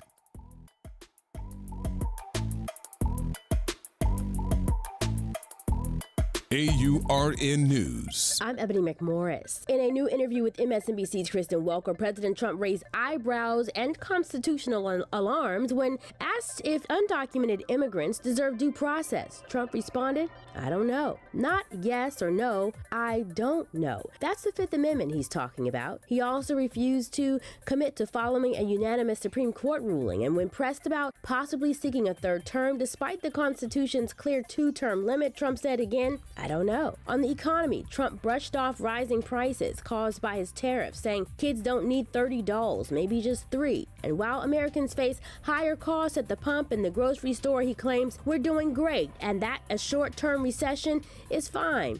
This isn't just about policy, it's about power. When a president casually questions the rule of law due to process and term limits, we should all be paying attention. For these stories and more, go to AURN.com or follow me across social media at Ebony McMorris. It's Off the Top with Norman Robinson on WBOK 1230 AM. A few days ago, I saw a WDSU TV investigative report that was absolutely infuriating. In fact, the report left me horrified. Investigative reporter Cassie Sherm took a camera crew to the City of New Orleans Traffic Signal Maintenance Crew headquarters, where she discovered employees assigned to work out of a 20-year-old FEMA trailer in worse condition than you'd find in a third world country. Hell, they weren't even fourth world working conditions. Rotting, termite-ridden, decaying walls, caved-in, leaking ceilings, no air conditioning, and just downright uninhabitable. A supervisor told Sherm, the air conditioning frequently fails, causing temperatures to soar above 100 degrees, and he has to give the workers truck keys to go inside to cool off because it's so hot in the buildings, they feel they have nowhere to go. As for the workers, there are only 3 people in the entire crew to maintain the more than 700 traffic lights. As a city of New Orleans, the size of the city alone needs at least 22 employees to maintain and fix lights. The supervisor says he can't find anyone to hire because no one wants to work under these deplorable conditions. Consequently, the city ends up spending more taxpayer money on fixing lights because the 3 city employees can't do it all. They also don't have the training to make all the repairs. The employees have asked for the training certifications, but were told, get this, there is no budget to do that. You know, I've often wondered why so many traffic signals and lights are in frequent disrepair or just not working on our city streets. Now we know. Desperate to get something done about the awful conditions, the workers reached out to WDSU TV News Investigates after their complaints were constantly ignored by the City Public Works Department. There were hundreds of complaints sent to the maintenance division to fix the problem. Cassie Sherm spent weeks trying to get an interview with the Department of Public Works, but the mayor's administration refused until Sherm attempted to confront the deputy director of the Public Works Department in public at a city council meeting. It was then that the Cantrell administration responded with a move that I've seen many times before, a slick move. They called a full-fledged news conference and trotted out the recently appointed head of the Public Works Department to face the music, doing his level best to acknowledge the problem, insisting that the city is actively working on a solution to move employees out of the decaying FEMA trailers. Ironically, not once has the department or administration asked the city council for money to repair these conditions. Not surprisingly, the council has now launched a citywide investigation into conditions of city workers. And the city now says it plans to move the signal light maintenance crew to a warehouse that is presently being used to store court documents. You might ask, why the workers haven't been put back into the old signal shop building, which has been cleaned up since it was damaged during Hurricane Katrina. Well, WDSU TV investigative reporter Cassie Sherm found that the building was given to Nord in 2016 to become a boxing gym. The construction of the building will be funded with $1.6 million in city bonds. It will be up to voters if the project will be funded for a boxing gym. Meanwhile, city traffic signal employees continue to work under the squalid conditions that the administration has so far ignored. I urge the entire news reporter system to stay on top of this issue. Those employees deserve better. Hell, the citizens of New Orleans deserve better. In over 4 decades of covering news in this city, have I ever witnessed a worse-run city administration. This is Norman Robinson, Off the Top. Norman Robinson is back. Can you hear me now? And he's taking no prisoners. Can you hear me now? Each weekday, Norman Robinson brings you commentary with Off the Top. The incident was shocking, disturbing, disgusting, disappointing, and sad. Each weekday, Off the Top with Norman Robinson is heard exclusively right here. It's Off the Top with Norman Robinson on WBOK 1230 AM. Are you passionate about community safety and police accountability? Tune in to The Monitor's Mic, where we talk about oversight, policing, and you. Hosted by the Office of Independent Police Monitor, we're here to shine a light on policing issues that matter, from real-time policing updates to in-depth interviews. Get the facts and stay informed. We're breaking down complex issues, highlighting community voices, and holding people behind the badge accountable. Join us for an informative hour every Friday at noon on WBOK. Your city, your police, your show. The Monitor's Mic. Hi, this is Arnie Filko. Let's elevate every Tuesday through Thursday from 6 to 7 o'clock p.m. as we discuss the community, the country, and the world, from politics to current events to sports. We look forward to your input and continuing the quality programming on your community station, WBOK. Join Carrie and I every Tuesday through Thursday, 6 to 7 o'clock p.m. on Elevated Conversations, the Arnie and Carrie Show. See you soon. Hey, New Orleans, look for important changes to your natural gas service. This summer, Delta Utilities takes over for Entergy Gas with a Louisiana-born, Louisiana-based approach to safe, clean, reliable natural gas. No interruptions or rate changes due to the transition, just dependable service and modernized technology to keep you running smoothly. Get to know us at deltautilities.com and stay tuned for more later this summer. Delta Utilities, focused on natural gas, committed to New Orleans. Visit DePaul's new Algiers Health Center at 2801 General de Gaulle Drive to receive primary and preventive care for both adults and children. Services also include behavioral health, imaging, and on-site pharmacy, vision, Medicaid enrollment assistance, and more. For appointments, visit DePaulCommunityHealthCenters.org or call 504-207-3060.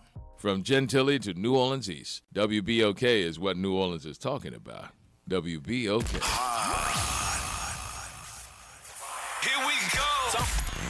The reality check on WBOK 1230 AM. All right, folks, welcome back. Welcome back. Let's take some telephone calls here. Ronald, you've been holding, man. What's up? It's been my pleasure. Me and Malik go back a long way. I'm one of the students at St. Francis de Sales Black Panther Party Breakfast Program. 1966. They had just moved out to St. Thomas. They moved at 2nd and Loyola. And I tell this story all the time. We had breakfast in the morning, but we were taught our timetables up to 20s. So we move on. As time passed, I saw Malik in and out. I visited him several times in jail. And the best part about this whole thing, I got a ton of sweet potatoes. And we fed the city, the whole area, and we brought it to Malik. And Malik took my children from me, y'all. They got over there working with Malik, and they didn't want to go home. I think it was about 2 or 3 days we had sweet potatoes and Algiers all over the place. And they was about 7 or 8 years old. And they said, Daddy, we can stay with Mr. Malik. I looked at him, I said, so they stayed over there, and they got up the next morning. They was feeding breakfast and giving out sweet potatoes. And we did that in 2004. And we had got some beans and rice, dried beans and rice, and We got that out. But what I say to Malik, I understand that the city don't recognize it, but you got generations. I'm one of those generations that it's a lot of us. And if some folks are listening, they'll tell their side of the story. Because the biggest applaud that you get is what you played an integral part in our development as men, as calling each other brothers and sisters and respected and always knowing we have to give something back. And so you have the greatest award in the world. You have the spirit of a lot of men and young women you have touched in this community. And on a personal end, me personally, and right now those kids are 27 and 28, Malik. So you understand my point. So 20 years ago, when they was doing some other stuff, my kids was in Algiers doing sweet potatoes. You get your own, and it went on, 4 or 5 days, right, Malik? Oh, yeah. Yeah, and they didn't want to come home. So I could say that was their Uncle Malik. He had them doing the truck and everything. So I left, and they was in good hands. They came to tell me the story. They woke up in the morning serving breakfast to people in the community. And so I know a friend of mine that was real instrumental in a low-power FM during Katrina. And it was an interesting piece at that time. And so I just want to say thank you. The greatest award you have. We don't need the politicians. We don't need this, nobody else. But between you and Brother Rob Tucker, y'all made this what it is today, history. And I'm proud to say when we locked arms around the building, they backed away. They came in the midst of the night. Thank you very much. And keep up the good work there, brother. All right. All right, Thank Ron. you. Thank you, Ron. Bless you. All right. Hey, Ron. What's going on, man? What's going on? I'm chilling. First off, shouts out to the Fatherhood Roundtable, People's Political Party, and the Huey P. Newton Gun Club. Baba Malik, all power. All power, Baba. All Straight power, up. all power, all power. Straight up. Look, it's real painstaking to sit here and and listen to, especially a person of your caliber, and everybody know who you are. And and I'm gonna be good because I don't want to come to the community center and you have to put me over your knee. So I'm gonna be good. But however, it's a shame that we got two politicians right now in leadership that is from that community and hasn't stepped foot in that community center yet. Delisha Barton, my sister, I appreciate you. But for the two that they got that's from Algiers that haven't been over there, that's a crying shame. All the things that we have, in our community that we actually need, you got one of them fighting to take dairy products out of schools, and you got the other one fighting for Femme Fatale license plates. Just to give you an example on why this city is at where we are at right now. But the same people come to our churches, our neighborhoods, and our communities and things like that, and constantly pandering for our vote, saying what they're going to do, and the only thing they are beholden to is the people that's funding their campaigns, which is why we constantly have parades and award ceremonies for people that come in 8th place, but can't have nothing for our dear Baba right here. I'm gonna stop right there because it's making me get a little excited. Okay, wait, don't stop right there because I just want to say last week when you called in, you were talking about the free Red Bean Mondays that's also run out of the community center. Could you speak a little bit more about it one more again? That's right. We have each and every Monday we have Red Bean Monday. And what we do as People's Political Party as well as the Huey P. Newton Gun Club under the auspices of Baba Malik, we have Red Bean Monday each and every Monday to show our community that we are here for y'all. We don't receive no grant money. We take and put our pennies together and do what we need to do for our own community to show that we are going to be the change that we seek. Because, again, ain't nobody coming to save us. Some of us have been voting long before I even got here, and we get in the same game, but different characters. Some of us are gatekeeping our own community, and we wonder why we are in the same predicament our ancestors was in. All right. Cool enough. You heard me? I got you. Love Hey, y'all, Yes. man. Thank you so much. Peace. And Yeah, I'm you going right. to tell you, we did Red Bean Monday today.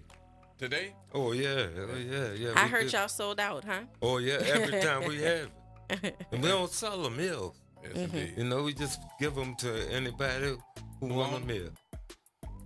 It's free. Free Red Bean Mondays. Can you say the address for the center? 1529 Newton Street. 1529 Newton. All right, we got to take a break. We'll come back. You got like 5 minutes. Yeah. Okay. We got more coming up, y'all. Everybody hold tight. News is next.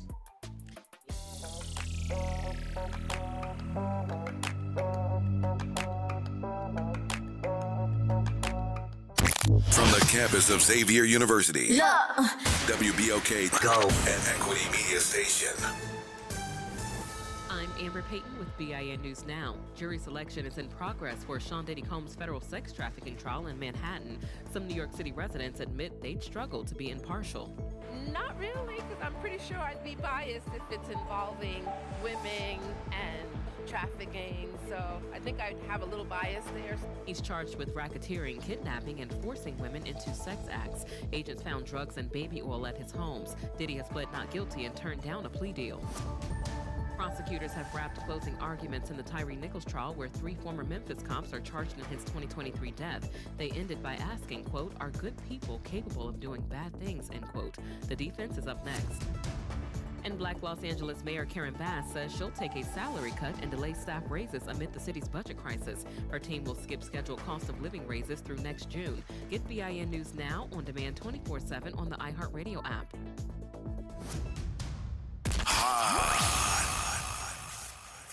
Here we go. The reality check on WBOK 1230 AM. All right, folks, welcome back. Welcome back. Gerard Stevens with you. Dr. Shepard is in the building. Hello, everyone. We got company, so we got to act right. Because you was cutting up before company came. I wasn't He was cutting up. No, I wasn't. I was trying to sound racist. I was trying to bring that. But we also adding to this conversation that we are having with the world famous Brother Malik is in the building. Malik Rahim, introduce yourself. I am Caitlin Williams. And the world famous Caitlin Williams. I don't know about world famous. She will be. That's my student, and we work with Malik together. So that's gonna make you world famous. I just want you to know. So perhaps. Just be prepared for it. It's coming. Okay. Brother Malik, let me ask you this too. As a Black Panther, because I was gonna say a former Black Panther, but you've corrected it. You said you are still a Black Panther. Listen, one of the reasons why this state would never recognize the work I've done. It's because of your Black Panther. Oh, yes. Because I tell anyone, it wouldn't have been a common ground if it wouldn't have been Angola 3. And it wouldn't have been Angola 3 if it wouldn't have been a Black Panther Party. So it was only the teachings that I received as a member of the Black Panther Party that led me to do the things I did. Talk to me how did that Black Panther Party make Malik Rahim say, "I'm in"? What was it about the Black Panther Party that said, I want to be a part of this"? I was in Los Angeles in '67 when the LA office was first opened. I met Geronimo and his first wife, Red. And we found out we was from the same, community, Morgan City. He was from Morgan City. My grandmother was from an island right off of Morgan City. It was a black slave island called Boca Island. And she was from Boca Island. And I told him that, because at that time, the Panthers and another organization called United Slaves, US, who was founded by Ron Karenga, it was in the same building. And I knew I was going to make a decision of joining one of the two. But I was in Vietnam, I'm here, I'm in Vietnam, fighting. So you're a Vietnam vet? Oh, yeah. I was killed in Vietnam. Yes, indeed. Because Agent Orange is the reason why I'm 100% disabled. So I tell anyone, I just haven't laid down yet. But being in Vietnam killed me. It destroyed my life. It started, physically, look how I am now.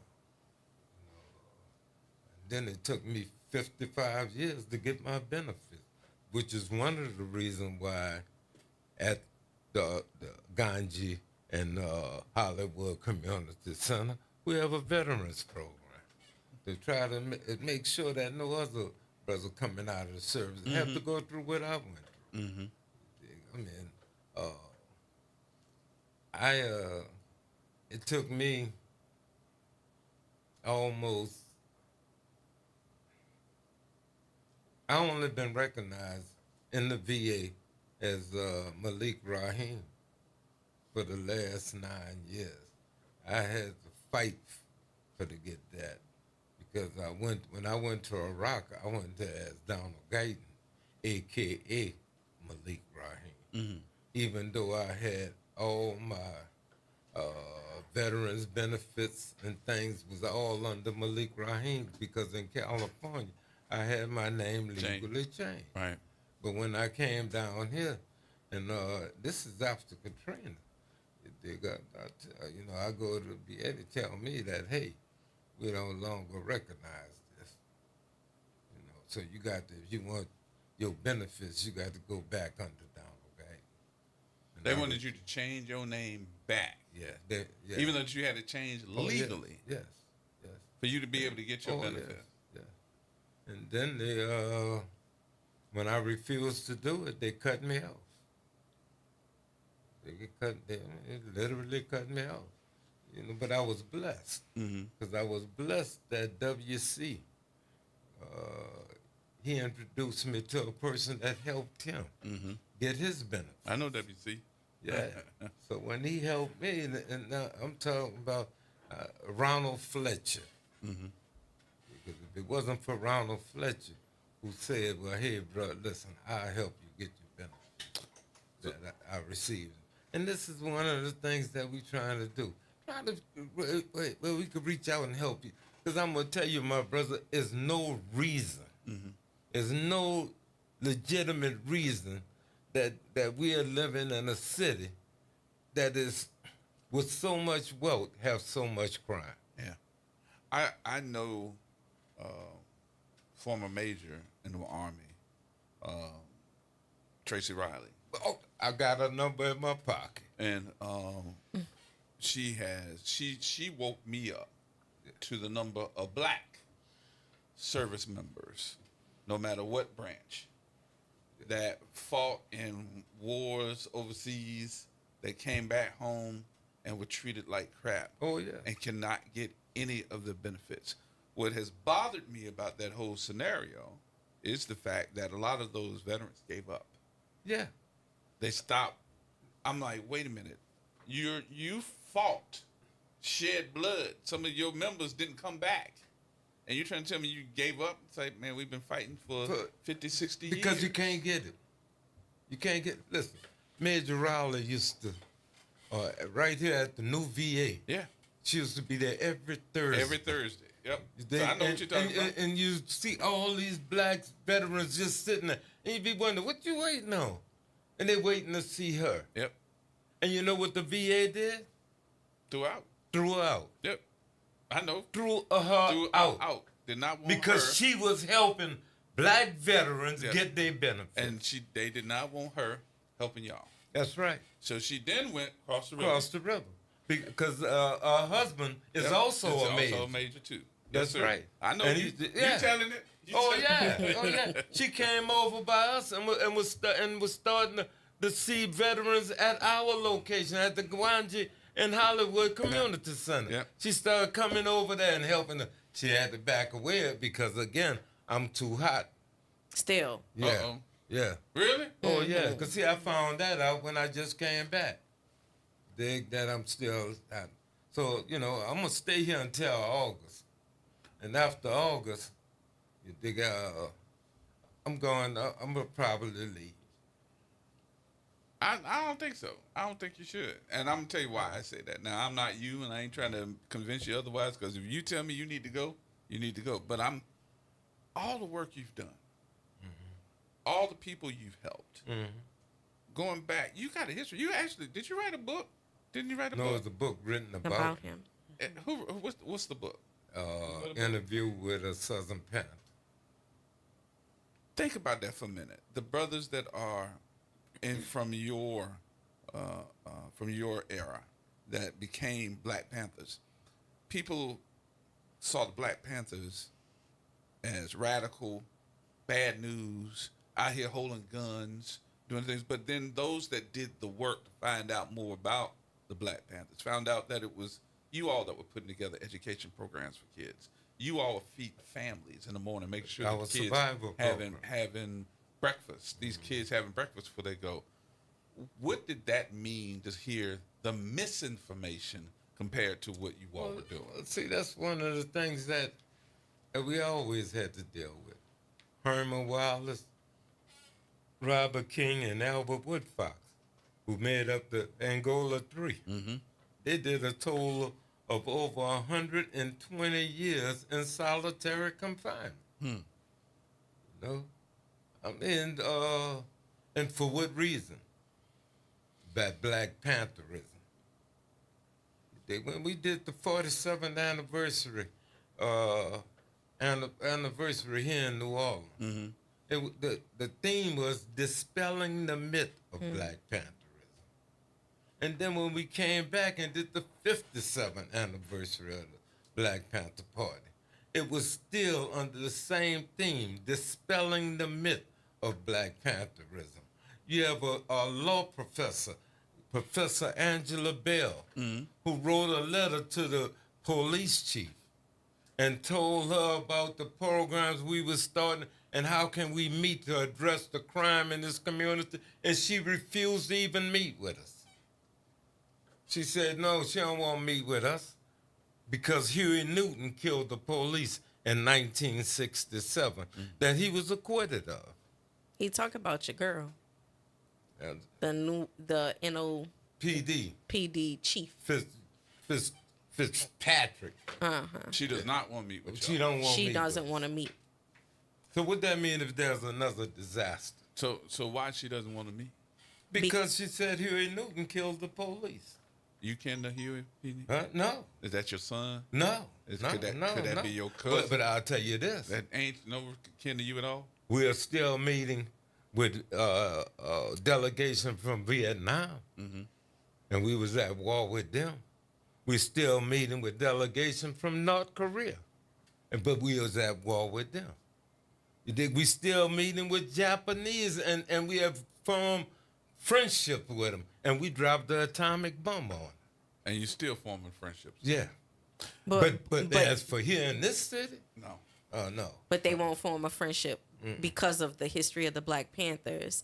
And so that dispelling Black Pantherism, that's been a really difficult thing that it is that they've had to combat as a unit. That's why he's saying every year when they have the Black Panther anniversary, it's with the same objective, to dispel what people think they know about the Black Panthers. When I introduced Malik, I said he was in an altercation with the police, right? But what people tend to say is he was in a shootout with the police. But that's not true, because a shootout would mean that the Black Panthers were shooting at the police. That's not what took place. The police were shooting at the Panthers. Okay, so it was an assault by the state against the Black Panthers. And they tried to do it on more than one occasion. So whenever we do what year will it be? The anniversary of the Black Panthers again, it's going to be the same set of things. I'll just say personally, just to drop something in there, when I teach students about the Black Panthers, I'll ask them, well, what's the difference between Martin Luther King and Malcolm X, or, and they'll say, oh, those people were about violence. I said, well, show me where. Show me where it is that Malcolm X went up to somebody and smacked somebody. You don't find it. People have done a great job of creating a slur campaign against our Black activists from the 70s to where people equivocate them with violence, when in actuality, all they were doing was direct action programs that the state did not approve of. And I think that brings up questions around when you are about Black liberation, other people automatically take that as a threat. Why would they be against you and liberating folks and saying so we get two different things, and let me kind of put this together.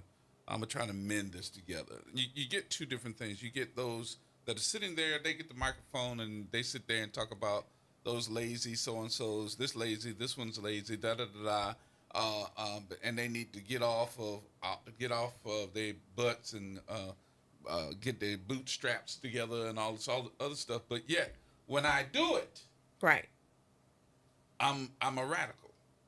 I'm somebody that they don't want to deal with. Right. I become a terrorist. How are you a terrorist? That's what I'm trying to figure out. Going to Iraq. I'm trying to figure that one out too. Did you ask anybody? Did you ask your congressman? Hell, he on the West Bank.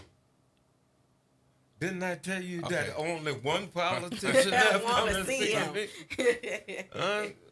You know, so listen, now, I'm gonna tell you, and I have nothing but respect for Troy. But have you ever sat down and had that conversation with him? Like to talk to nothing. No, because I'm gonna tell you, I ran against Jefferson with the Green Party. Because of the Party. same reason is that he wasn't there for the community.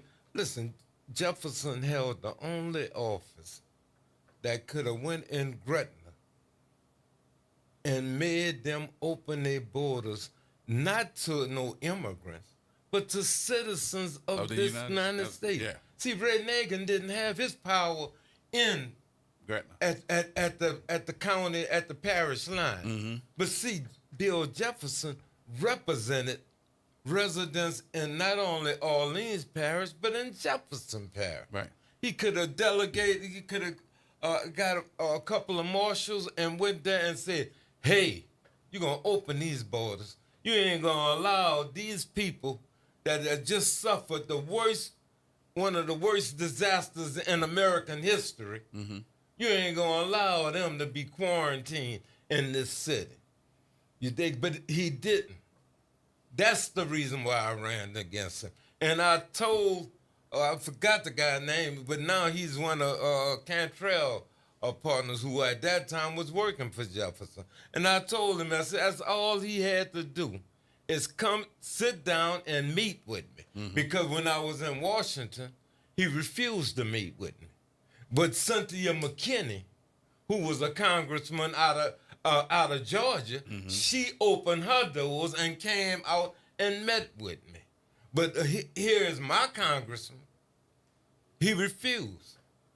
Listen, in 2007, we had the State of the Black World Conference here. Nobody invited me there. What? Oh, no, I wasn't invited. And we had just did the tribunal. You dig? But nobody invited me there. Intentionally. Oh, yeah. Oh, yeah. Because, see, like, they have tried in every way. That's why I'm telling you. You know, listen, every time they mention me about the work I've done, they never say, well, hey, you did this. That this is the work you did after Katrina. This is what we recognize. Never, right? Never. No politician. To this day? No, none. No, I'm sorry. Except for that one politician. Yeah, this was another one. I'm sorry if she's listening. And that's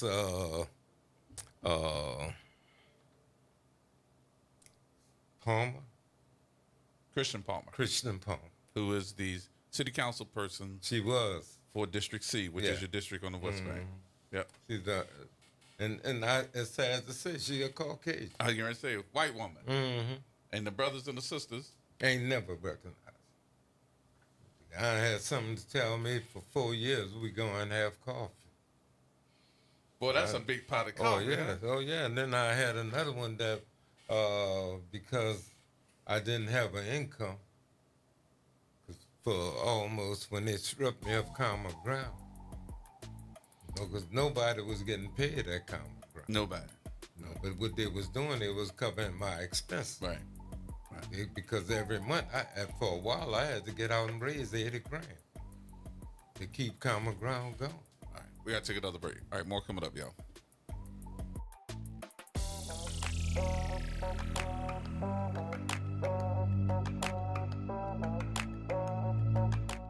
New Orleans, are you ready for a voice that says what you're thinking? Who that, you might ask? Arrington Gavin. That's right, I'm your guy, host of the Arrington Gavin Show. And I'm so excited to announce that I'm coming to WBOK, giving you so much filled with bold opinions, real conversations, and zero sugarcoating. We're going to be diving into the issues that matter, politics, pop culture, and all the above, unfiltered and unafraid. So, starting May 5th, catch the Arrington Gavin Show, weeknights from 7 p.m. to 8 p.m., Monday through Fridays, right here on WBOK, what New Orleans is talking about. NOLA Public Schools is excited for the rest of this 24-25 school year journey with our families, watching our students dive into learning, growth, and success. As the school year continues, our dedicated educators are focused on keeping every student engaged and motivated. Let's keep embracing new challenges, celebrating achievements, and supporting each other to make the rest of this year even more impactful. Stay connected with your school and NOLA PS through our social media channels for updates and resources. We're here to help our scholars attend today, achieve tomorrow. The National World War II Museum. Located in the Warehouse District of New Orleans, the National World War II Museum tells the story of America's experience in the war that changed the world, why it was fought, how it was won, and what it means today. Visit them online at www.nationalww2museum.org for time tickets and safety information. The legendary Broadway show is back. The Wiz. The Chicago Tribune raves it's an eye-popping, high-intensity revival and a cause for celebration. The music, the voices, the legend returns. Entertainment Weekly says, run, don't ease on down to this spectacular revival. The Wiz. Playing the Sanger Theater May 13th through 18th. Tickets at BroadwayInNewOrleans.com. Hello, I'm Gary Clark. Please tune in to Dr. Clark 101, The Living Classroom, which is broadcasted weekly every Wednesday at 12:30 p.m. on WBOK 12:30 a.m. on your dial. And as always, it's been a pleasure. Making a difference in the community. WBOK 12:30 a.m. The Reality Check on WBOK 12:30 a.m. All right, everybody, welcome back. Welcome back. It's Dr. Shepard, and I'm here with so many important people. But of course, I'm here with Gerard Stevens and the man of the hour, Malik Rahim. You and that bell, we're going to have to take that bell. He always trying to take my bell from me. I want you, when you leave, take that bell with you. Along with my wonderful student, Kaiten Williams. Hello, hello. You don't put that bell in your room. You put that in y'all's classroom. Don't take my bell from me. That's for Dr. Shepard. Thank you. Okay, so I guess you were speaking a little bit about Hurricane Katrina. Of course, when we talk about anything with you, Malik, we're going to be thinking about how you helped the city to recover. I wanted to make sure that we took a pause for a worthy cause to say that Representative Alonzo Knox, along with a bunch of activists from this area, the New Orleans Katrina Commemoration Foundation, the Hip Hop Caucus, and so many other activists went down to the State House and got a resolution passed on last Wednesday. They got August 29th, the 2025, declared to be Katrina Day. Wow. So there is a symbolic resolution that once we hit the 20th anniversary of Katrina, it's officially known as Katrina Day. And they're hoping to be able to use that for more leverage to be able to get it declared locally, but then also to be able to possibly get a real funded holiday if it's possible. Okay, so do you have any thoughts about that, Malik, about having a Katrina Day with you being an architect for disaster recovery? Well, no, I don't. To me, that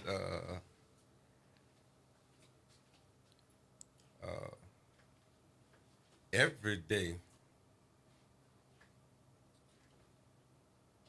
that a person who experienced the Superdome, every day for a person who experienced the convention center. Mm-hmm. Every day that a person who was abandoned in that ninth ward is Katrina Day. Oh, yes, sir. So I'm not looking at no special. Because, see, for the 19 years, I've never been invited to no event on Katrina Day. What? You heard what I said? I said I've never been invited. I've never been invited to the Ninth Ward event. I've never been invited to speak at any event. You can't see. Wait. You said Ninth Ward too because it was your organization that helped those folks out to gut out Martin Luther King. Oh, yeah. That's just one of the Right, buildings. but the controversy at that point was the police was getting ready to arrest those neighborhood folks because they didn't want them to go in too, but you were right there with them. Yeah. And y'all cleaned out Martin Luther King. Y'all gutted it. Yeah. And nobody ever? No, I've never been invited. Most people thought that this was a white organization from California. That's how. I'm shocked. You know, I'm shocked. Listen, the first meeting that Brad Pitt had in New Orleans was at a location that I purchased. In the Ninth Ward that was taken from me. I mean, I purchased that building, and it was stripped from me. The Common Ground building that's there now. But that wasn't the first time they had done this. That's why I said that after August, I know they're going to probably strip me from this building that I have now. So one of the things you said that really struck home with me, every time you say a name, you might notice I just kind of did like that because Gwanji was a friend of mine forever. And I know that if we talk about anybody that was going to help somebody, that's her. Gwanji. That's her. I mean, look what she was doing in the building. In the building. She was running a women's program. Right. Helping sisters not only find jobs, but create business. Yes. You dig? And for that, she's been doing that forever. And for doing this, she allowed Hollywood to come in and do it at a barbershop. Yep. And for this woman lost her life. And at that time, she had a 2-year-old child over nothing. Over nothing. She had nothing to do. She was trying to de-escalate. Oh, and told the guy that if it's money, I'll go to the bank and get it for you. Right. Yep. For less than $1,000, 2 people lost their lives. I'll tell you, somebody called me. I had just got off the air. Somebody called me and told me what happened. I actually got in my car, and I went and stood over there by the building because, you know, they had the yellow tape up. Yeah. And I just stood out there. I didn't know what to do, who to call, what to say to her. Because first of all, you know, your body tell you it wasn't her. It wasn't her. And then I saw her sister. And I said, oh, Lord, this is her. I was like, she just had this little boy. That's right. Just had the little boy. And he was always clean. Clean like the board of health. I was like, yes, indeed. But Gwanji helped everybody. Anybody that, listen, for the last 2 years, she was the queen of the West Bank Steppers Parade. Yep. She was the queen. Yep. That's what she was classified in the community. So 4 years ago, she was killed. Yeah, we lost a queen.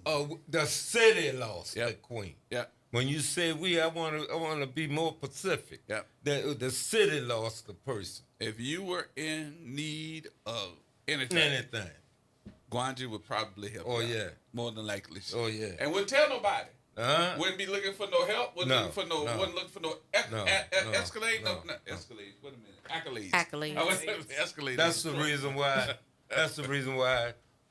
When I had the opportunity to get the building, I named it after her. Yeah. Now I didn't. I'm not trying to. Because I'll tell you right now. After August, I'm through. After August, I'm going to start spending some time, my latter years, with my family. When I was in California last week, I met one of my grandsons. He was 19 years old. You met? Yeah. That was the first time we ever touched. In the 19 years. Yeah. And for him to tell me, Grandpa, I love you. You don't know what it did to me. Yeah, I can imagine. That I done lost, I done paid sacrifices for that. I done lived in a community that's full of vigilantes. You think I could have left the Algiers and went back to Cali? I stayed because I wasn't going to let them run me out of my family home. There you go. I'm going to stay here. I'm going to deal with you. You dig it? I don't care how many names you call me. You dig? But the thing that get me, that I don't get no support from this community. I don't get no support. You dig? I get in what you would call in the ghetto. But other than that, I don't get no support here. Listen, I need to raise $250,000. Mm-hmm. I know I can't raise it here in the city. Next month, I'm going to California to raise it. That's a damn shame that you got to go somewhere else. To help this community. And see, once I raise it, and I give this to Barbara Ganji Muzzle, and let her know, here, baby, I promised you that I was going to give you this money. Here it is. After that, I'm gone. I'm leaving here. Because if I got to leave from here to raise money to save a sinner here, then I don't need to be here. Right. You think you done showed me that this is the last time you're going to kick me in my behind. You think, because there's only so much that any person can endure. Listen, I made it without nothing because of my queen that's sitting right there. Mm-hmm. You think, I was only receiving $127 a month. That's how I got behind on my taxes. You? Yeah. This is after Katrina. My house have been without water for 15 years. Is it still? Yeah. Because of him not being able to get the rebuilding money and then falling behind and everything else. So when he's gone up to get his home repaired through the official channels, because he is considered persona non grata or whatever, then people don't kick in the funds to be able to assist them personally. And they've tried to isolate him professionally. And I done had an organization to come and put all new plumbing in my home and still couldn't get the water turned on. With all new plumbing. How long? Huh? How long has it I told you it's been 15 years. You got all brand new plumbing. All brand new plumbing. And you can't get the water turned on. It ain't funny. It ain't funny at all. I think it's pretty. I have a 1,000-gallon water tank sitting on my back porch. So you can get it anytime you want it. And if I can, you dig it. That's all I do is rainwater. So can we segue that into saying that then Malik is the reason why we've been able to come together and to do a lot of work around green energy, green initiatives, but then also ways of being able to be green during disaster and emergencies.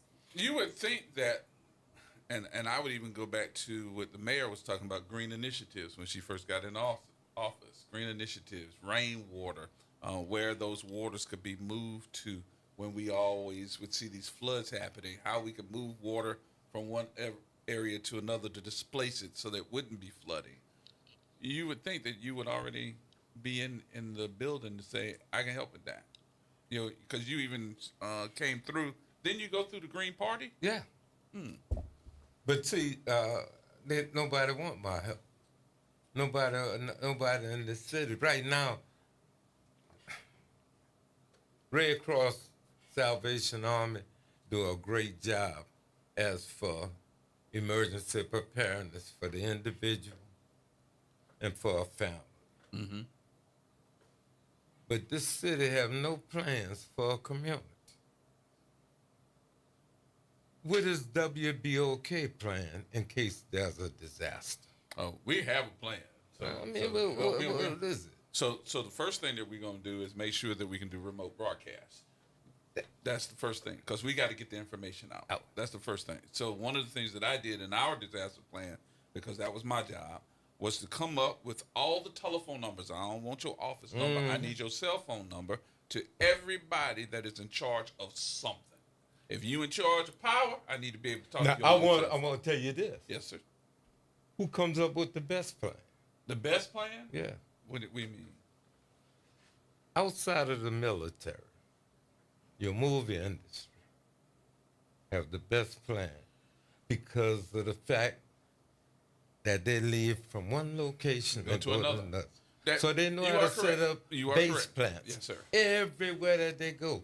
But we ain't taking advantage of it. Now, the first thing that I can tell you about is that they set up the plan when COVID hit. Did you see their plan? Yeah. That's how I knew that we were going to be in trouble with COVID, because the movie industry, before they even said quarantine, stay home, had already shut down, had already got their people out, and had moved everybody out and all the other stuff, and they had put it all in writing. And you know why? Because it all started out west, on the West Coast in California. That's where they put it together at. And seeing, and if you take all the wealth of the South, I mean of the Gulf Coast, only Florida have economy as great as the state of California. Because if you had Texas, Mississippi, Louisiana, and Alabama together, they don't come with not even a third of what the wealth that's up in California. Okay. And there you have an administration, you dig, that is willing to look at solutions, that's willing to put politics on the side in case of a disaster. And that's what you got to have. You got to be able to say that we working together. That's why I said come after August, I'm gone. Yeah. Because of the fact that I know that none of them would work with me. Why should I sit here when I know that I don't have to worry about the weather? I got to worry about the police chief. I ain't got to worry about no destruction of my home. I got to worry about whether or not the government gonna take my home. You dig? Because that's what they have always done. Listen, they allowed us to put over $1 million in the woodlands.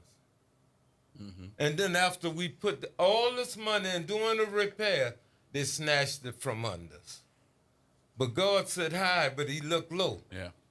And what had happened afterward, and listen, they had a black company from out of Baton Rouge that come put every man, woman, and child that was living in the woodlands out. They didn't put just me out. And that's all anybody have to do is just go back to the October the 6th, 2006 city council meeting.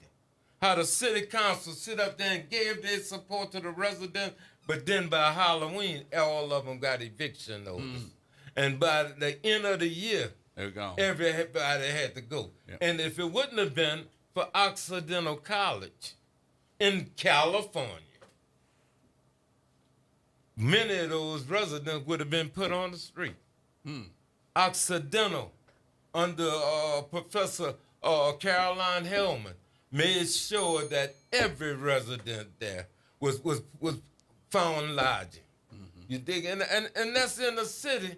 You think that at that time, you know, I mean, it was at a premium to find housing. Right. You think I had to go before HUD, not to get an increase in how much they would give us, but to get a decrease.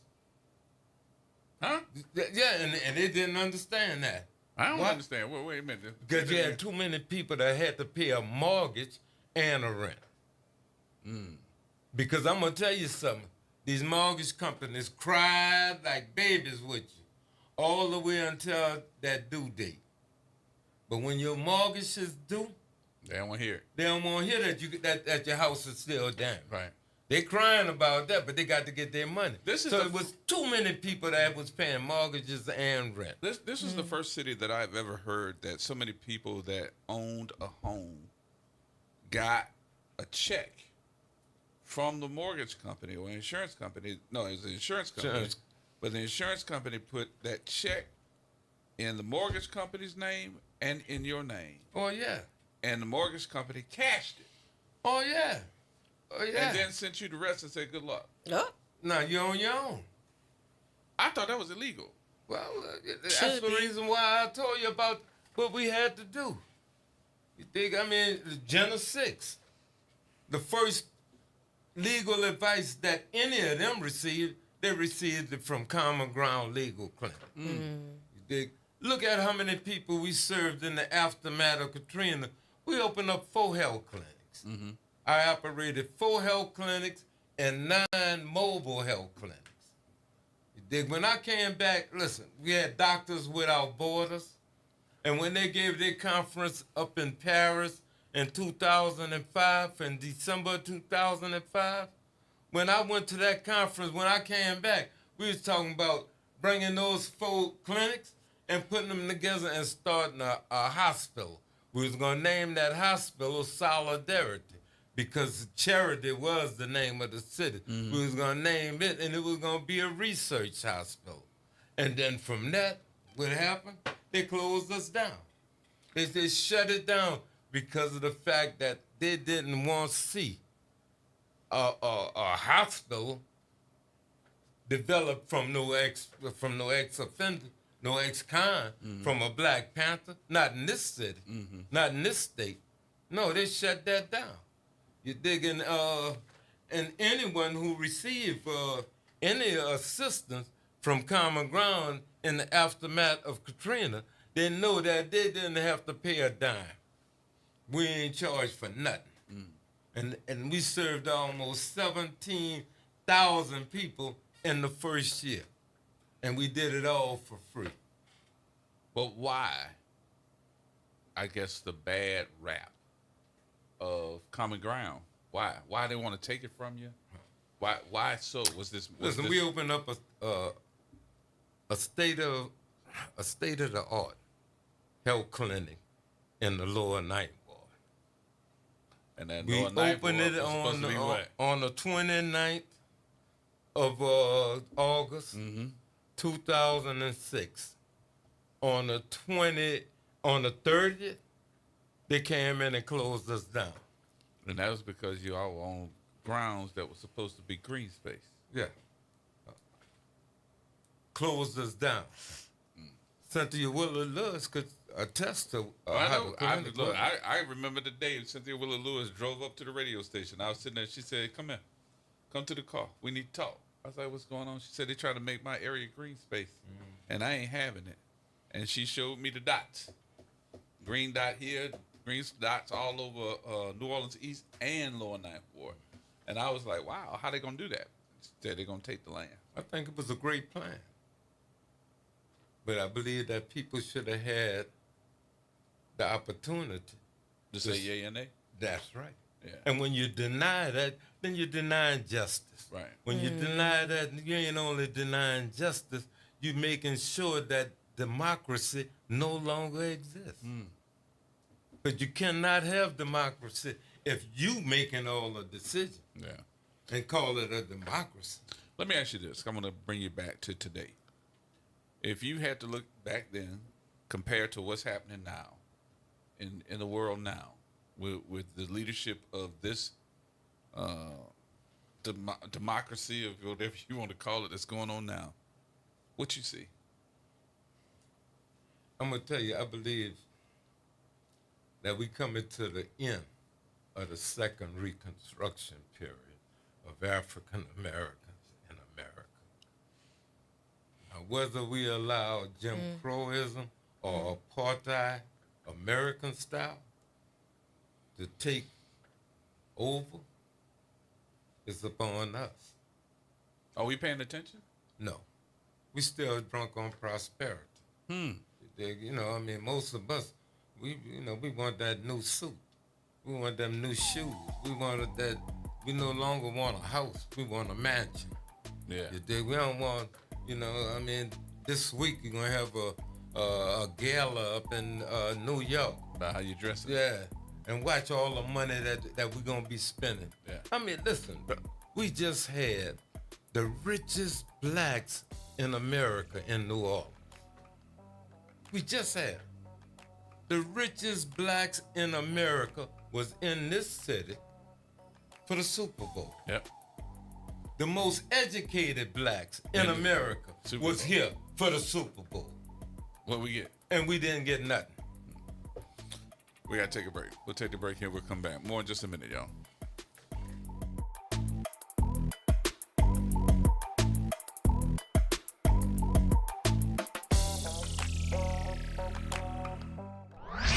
Hey, this is Steve Poston. Be sure to listen to WBOK 1230 AM every Saturday morning at 10 a.m. and Sunday evening at 5 p.m., bringing you the best Southern Soul barroom music with the Southern Soul Weekend Party Mix, hosted by me, of course. I'll be playing your favorite Southern Soul music by artists from all over the South, right here on WBOK 1230 AM or online at WBOK1230.com. The station you listen to longer. Listen to longer. Listen to longer. Tune in to The Monitor's Mic, where we talk about oversight, policing, and you. Hosted by the Office of Independent Police Monitor, we're here to shine a light on policing issues that matter, from real-time policing updates to in-depth interviews. Every Friday at noon on WBOK. Hi, this is Cary Grant. Let's elevate every Tuesday through Thursday from 6 to 7 p.m. as we discuss the community, the country, and the world, from politics to current events and sports. We look forward to your input and continuing the quality programming on your community station, WBOK. Join us every Tuesday through Thursday, 6 to 7 p.m. on Elevated Conversations, the Arnie and Cary Show. Do you know what United Way can do for you and your community? Find out by listening to United Way and You every Thursday at noon on WBOK 1230. United Way continues to fight for the most vulnerable members of the community. Find out how this Thursday and every Thursday at noon. Visit DePaul's new Algiers Health Center at 2801 General de Gaulle Drive to receive primary and preventive care for both adults and children. Services also include behavioral health, imaging, and on-site pharmacy, vision, Medicaid enrollment assistance, and more. For appointments, visit DePaulCommunityHealthCenters.org or call 504-207-3060. WBOK. Online at WBOK1230.com. The Reality Check on WBOK 1230 AM. All right, folks, welcome back. A few more minutes here before we get out our guest today. Brother Malik Rahim is in the building. And Mr. Harold, you've been holding on from Los Angeles. What's going on? Right, I'm at Pacific Palisades right at the moment. And I was trying to compare the floods down there in New Orleans. I was there in 2007 after that. But I kind of think you had water and we had fire.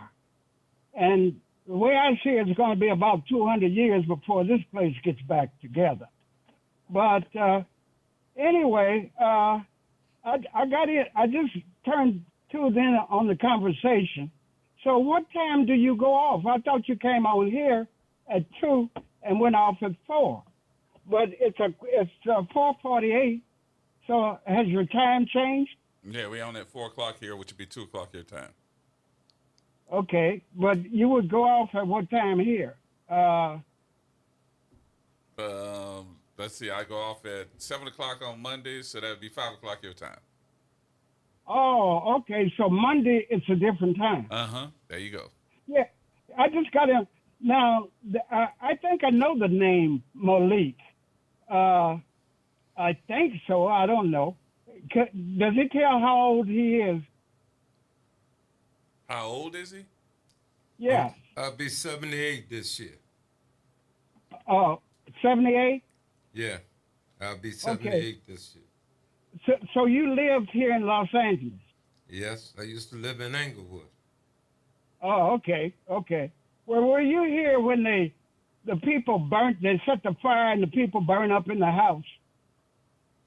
I can't say that, but the Do you- last do you time I remember really the- spent any time in L.A. was doing the San Diego fires. Okay. Because okay, people okay. from San Diego had came down to work with us after Katrina, and I had to do the same thing to come back and help them after the San Diego fire. And I'm gonna tell you, my brother, my heart go out to you, because I would rather go through 10 Hurricane Katrinas than one of those LA fires. Man, it was pretty bad. Okay, well, you know, the fires are in the hills, in Altadena and in Pacific Palisades, where I am right now. The fires did not bother me, but it's quite a destruction if you're here and if you can see it, and it's quite a bit going on. And I wanted to tell the doctor if she wanted to get a truck, she could be employed for the rest of her life here. There are women driving trucks, so-called white women, Mideastern fellas, you know, the kind that wear the turbans on their head. And it's so, I'm looking over the ocean. It's so much devastation that, you know, it's just bizarre. Okay. What has happened. But, you know, that didn't really affect the flatlands of Los Angeles. It's in the hills that it happened. Now, Pacific Palisades is where the good people live. And Altadena can hold its own, but after the fires, you could go into Altadena, which I've been many times. But in order to get where I am right now, Okay. you have to go register and have get a pass to come in here. All right, Mr. So Errol, I got to anyway- get back to the conversation, though. So, Yeah, what your conversation is about. I say I just tuned in. Okay. yeah, And so I I'd got to rather get back listen- to it because I'm getting off in 8 minutes. So I got to get back to it because I got to Okay, get back to I would rather listen than to talk. But I anyway, appreciate you, though. I thought I would holler at you. All right, Okay. thank you, sir. All right. All right. So last but not least, when we have these conversations, I think that number one, I want you to know from one brother to another, I appreciate everything that you've done. You know, and I mean that because whether I have said it in the past, I'll never forget when I came by. I didn't know that was your house when I came by, but I saw all the people, man. And I was like, what in the world going on here? And I got to tell you, I ain't seen that many white people over a brother's house ever. And they were like at home. You imagine how I felt. 'Cause that was my first time, too. Thinking then it's at my house. But they said it to you, and they kept saying it over and over and over. Thank you for what you're doing. Thank you. Oh, yeah. Thank you. I was standing there when that one white girl, I don't know her name, and I'm sorry I'm just having to call a white girl, but she came up to you and she said, I just want you to know that I appreciate everything that you're doing, and yada, yada, yada, yada. And she was at an Ivy League. I don't know if it was Yale. We had brothers. We had I think it was Yale. Yale. I think it was Yale. And we had students from Yale, Princeton. But the young lady said to you, she said, my mom and my dad did not want me to come down here at all. But we got on a bus, and we came down here because we all wanted to help out. And da-da-da. We had a young white girl that came, I ain't going to say that, young white lady that came down named Meg Perry. Mm-hmm. And Meg Perry came down on a veggie bus, a school bus that ran off of biodiesel. She would run it off of vegetable oil. Mm-hmm. And she would come down from Portland, Maine. Yep. All the way to New Orleans. See what we need, go back to Portland, Maine, get those supplies, and then come back. Mm-hmm. She was killed on December the 10th, 2005. Killed? The bus that she was on turned over. Oh, my God. And crushed her to death. Mm. The news media here classified her death as a death of a drifter, simply because she was working with me. Mm. One of the hardest things I ever had to deal with in my life is to tell Meg parents that their daughter died, and the city recognized her as just being a drifter. Now, afterward, there's a park. Even in, what's the youth studies, the youth program that they have on Rampart Street? With Hope House, not Hope House, Covenant House. Covenant House done took part of that bus and have it inside that facility. But she was classified as a drifter. And this happened on December the 10th. And December the 10th is International Human Rights Day. She was leaving here from a rally we had given at City Hall to go down to work with the Homer Nation when that bus turned over and she was killed. Wow. Yeah. And that was in 2005. And there's nothing. So she's not recognized. That's the only person that lost their life doing Katrina, trying to do. I want to ask you this too, and then I'm gonna make sure that we get this in here though. We done? Cut that music off. Cut it off. We ain't done yet. I need to make sure that I get this out. How can people help you raise that money? I guess by. Well, we trying to put that together, but they could contact me. Yeah. They got me. My number is 504-252-3743. Say it again. 504-252-3743. Just contact me. Start doing like what she's doing. Come in over and help. I'm not computer literate, so I need help. So if a person wants help me put it together. But I know I got that help out there. But I cannot close without giving respect to my queen that's been sitting here. I cannot drive. I mean, I know how, but I don't have a license.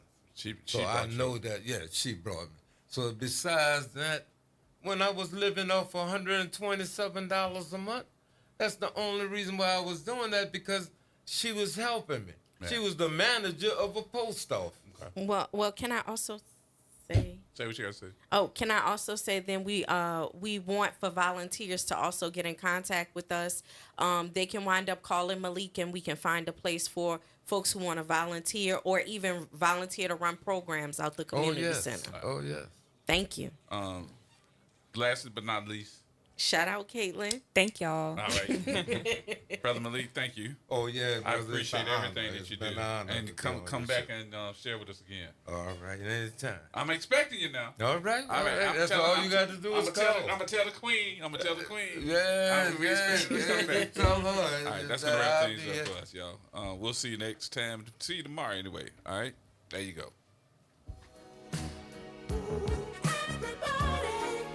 I want to share this melody, but you have to come with me to a place where there's one language, a language all can understand.